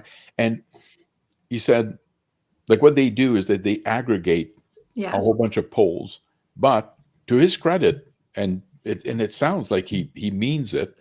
There was an ECOS poll, and the president is a complete liberal shill and doesn't seem to have the integrity to actually run proper polls. But he had one where according to him, the Liberals were ahead of the Conservatives in Alberta. And the It's guy insane. who runs Canada 338 said at that moment ECOS was gone. He said, "There's no way, there's zero evidence that that's even close to being true." Right? So it's just a complete lie. And he said, "We don't include them anymore because he said I cannot trust." Right? So I go on a regular basis, and the numbers haven't changed in 2 weeks. I know. So it's very, very dispiriting, to think, because I think Carney, again, one last comment about Carney he wants to do exactly what Germany, because Germany was at the forefront of this move to clean technology and all that stuff, and they're backing out massively because it hasn't worked. It does not work. It cannot work. That's the problem. But we're going to be anyway. Back to the question David asked. I thought a knockout needed to happen. I don't know if you guys are old enough to remember or would have seen even, but the famous Brian Mulroney wagging his finger at Turner and say, "You had a choice, sir. You had a choice." Massive, apparently. Like overnight, boom, the poll's completely different. There was none of that. There was none of that tonight. So, Corinne, I completely agree with you. Carney, he's almost as bad as Trudeau in terms of the fillers, terrible speaker. As someone says, he's got the charisma of a funeral parlor director. So no, but people are mesmerized by, oh, he's a central banker. I mean, I managed the 2008 crisis. What you did is lower interest rates. I mean, Milton Friedman used to advocate for an algorithm to decide where interest rates should be. Right? We don't need central bankers. I mean, I don't understand the aura. I mean, they're screwed up so many times to start with. I mean, I don't think they have any credibility whatsoever. And yet, people are just so, oh my goodness, central bankers. I'm still waiting for an answer on social media from somebody, a Liberal supporter, who is so big about credentials now, but snowboard instructor was a good enough credential 10 years ago. Yeah. So is that going to change in 10 years too? Is it going to be back to snowboard instructor is a good credential, or because you can't, and somebody did make another point too. This is not the job. This is what Trudeau got elected, didn't really have experience. Same thing with Carney. This is not a job for somebody who's it's not an on the job training type role. You need to come into this with a little bit of experience in the political realm. A little bit, it's fine. You've rubbed elbows in Davos and all these, conferences and, all that stuff. But when it comes down to it, I mean, I wonder what he's like shaking people's hands. I wonder what Carney's like shaking people's hands at his events. There's this great quip. I saw it earlier this week. Somebody it was years ago while he was still the central banker in England, I think. And somebody said to him, like, "Hey, can I need to get your picture. I need to get a picture with you." And he turned to this person and said, "Yeah, but do I need a picture with you?" It's like, this is his attitude. Did you find that video? I wish I could. But like he just comes across like he's so disgusted by all the plebs. Like he has to debase himself at all these media scrums and talk to the normal people. There were a couple of moments like that in this debate. I can't recall specifically, but there were a couple of those. There were signs of that in some of the comments he made. I write my own talking points. Thank you very much. That was a good one. That was a perfect example right there. And it's like, okay. Yeah. So, anyway, we'll see. One guy who must be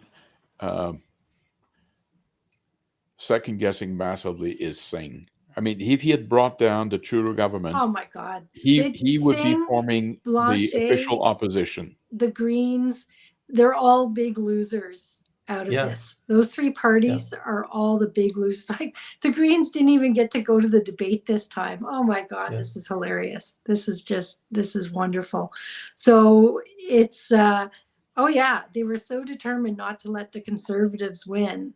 Again, it's that, I want, it's this mindset in this country now is to vote against something instead of voting for something. And that frustrates me to no end. And you can point to first past the post and you can make all these, reasons why, oh, well, we got, strategic voting, like this election's too important. I've heard that every election for the last 15 or 20 years. Like let's just stop already and really get people thinking. And I think this is where young people are maybe our only hope right now, where they do ask the questions and they are weighing it out and they're looking at it going, who's going to actually do something for me in the next 5 years or 10 years or whatever, right? Like, I'd like to point out that the only reason that that's the case is that there's been a rise in independent media, and it largely outside of Canada. But like, if we hadn't the popularity of the Joe Rogan podcast, or if Elon Musk hadn't purchased Twitter, like the state-funded media is extremely powerful, and we can see that in the older generation who just gets their news from CNN, CBC. They go back and forth, and they have this worldview that is completely false. Like the younger generation, I think, is paying attention to independent media. Yeah. That's why Trudeau and Carney want so badly to increase the funding to CBC and limit people's Canadians' access to social media. Is like we like. I just don't think we can say that with enough importance. Yeah. That independent media is so valuable. The freedom of the press is so important. Yeah. And I don't think any, to say that independent media isn't legitimate, I don't think that's correct. I don't think that's an accurate thing to say. There's a lot of crap out there too. Yeah. But there's a lot of very valid voices with strong views that are important. Like something I've advised people in my own family, like my nieces, nephews, is get your news from multiple sources and ask yourself if they're honest about their own bias. Like you can watch Fox News and they're very obviously biased and they say so. Okay, so you can take that in, and then you watch CNN and they say that they're not biased, they're not partisan. But of course they are. Just like CBC says they're not partisan. Yes, they are. So get your CBC and then balance that with some independent news media. Have the courage to listen to the voices that you're not told to listen to. Go listen to Ezra Levant. You're told that he's radical or he's far right. Okay, fine.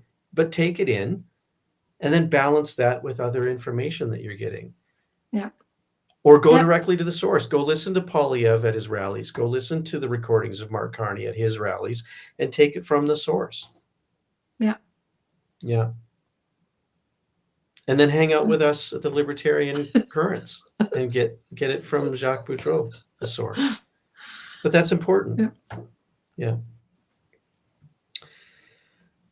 Corinne, how was your event last night? Was that a debate?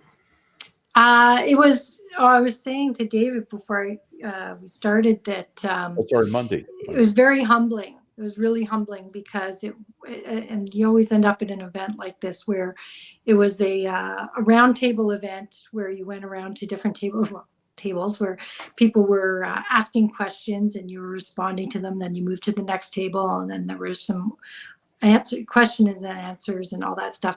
But a good 90% of the people there were not, Canada is not their first home. English is not their first language. There's a food bank that's set up in the community center at this school or the community area of this school. So, as much as we always talk about all these big topics of, the economy and all that, to actually sit there across this table from somebody who's wondering, am I going to be able to afford rent next month or food because I'm going to this food bank here. And they had like this, they had all this food, available for everybody who attended and all that. And I thought, God, like, I hope, like, it's just very humbling. And of course, the Liberal candidate, she got to do her final, she was the first one to go on the final comments and then up and left before the rest of us had done ours. And I thought, that's just so crappy, not even to listen to the rest of us. And like, what was more important at 9:00 at night that you couldn't, wait 10 more minutes. And so, but that's to be expected, right?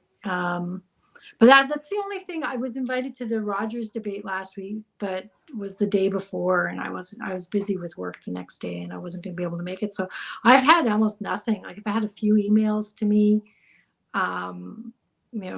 There was a school event again. I couldn't attend it, but like, I haven't had very much local. I've had far more in the past. So I don't know. I don't know if it's just the shortened campaign period, because we've had short campaign periods before, but yeah, not a lot seems to be happening right now. But I do have signs out because I had signs from other elections, and I just got some door hangers. They came very quickly actually on Vistaprint, so I'll be putting those out this weekend and see where it goes. How about you guys? Are you having a good? I know you've had a few. Jacques, you've had a lot of interest.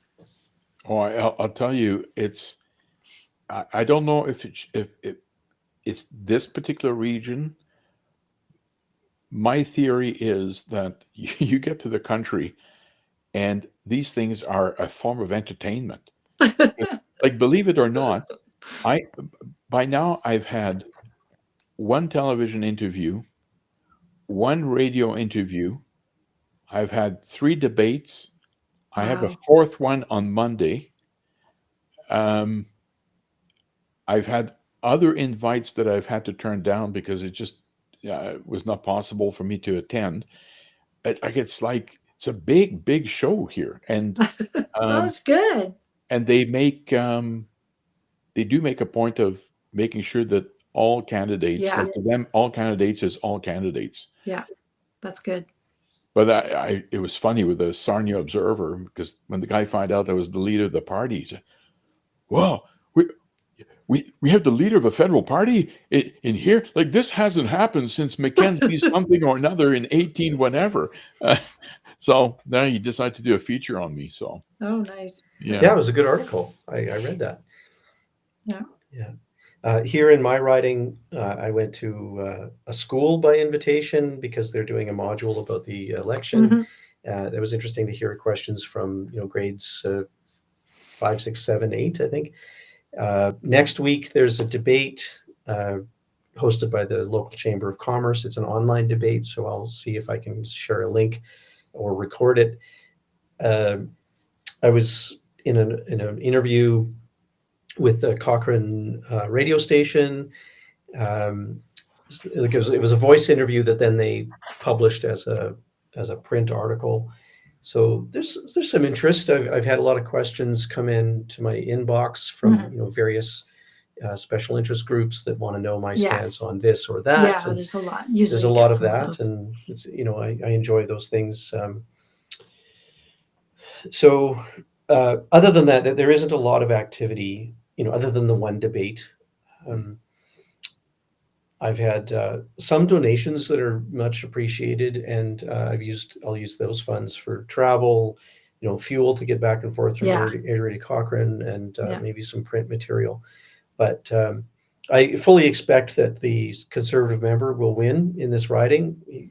He always has. The NDP will come in second because they always have in this riding. And I don't, and there's 5 people on the ballot. So there's a Christian Heritage Party, myself, and then a Liberal, NDP, and Conservative. So you don't have a PPC. That's good. Yeah. No, they couldn't get enough signatures. They're there was a presumptive candidate for the PPC and for, there was one other party, I forget now, but they didn't succeed in getting confirmed. That's something else kind of funny. I met 2 executives from the local CHP in Sarnia because they were trying to recruit me to run for them. I was like, well, I am the leader of the party. I can't just, move over. But they found somebody else, so that was fine. Yeah, good. But here's an interesting interaction. I was sharing this with my son today, and I suspect you'll jump to the same conclusion. So prior to the last debate, which was on Tuesday, I get waved over by this was in the half hour leading up to the debate itself, right? I got waved over by this young man, and he said, I was at that ag debate and you were fantastic. Oh, well, thank you very much. And who are you? And he said, well, my name is so-and-so, and I'm the campaign manager for the NDP candidate. All right. After the debate at the Chamber of Commerce, he comes to me and he says, I am so glad that, like at one point, to take on the liberal nonsense, I was making the point that net zero by 2050 is physically impossible short of going back to the pre-industrial era with all the misery it entails. He said, I was so happy you said that. So sharing this with my son, he said, what the heck is this guy doing with the NDP? Yeah. Right? Because you would think that they embrace this net zero by 2050, right? But he said, nobody talks about the fact that it's impossible. I was so glad you did. Well, I'm just telling the facts, for what they are. And anyway, so there's some very interesting interactions that. Yeah. You might have converted him. Well, yeah. Well, All I right. was NDP once upon a time. I grew up with NDP. Born in no. Saskatchewan, everyone is an NDP by default until you start really thinking and challenging those ideas. So, well, hey, great evening. Thanks so much for letting me join for setting it up. Thanks, David. And I guess we'll stay in touch. So for those of you that tuned in, we really appreciate that. Share, like, and subscribe, and subscribe so that you're notified when we go live the next time. We do this every week or 3, so it's nice that you can join and chat and poke questions and make comments. That's it. Have a nice evening.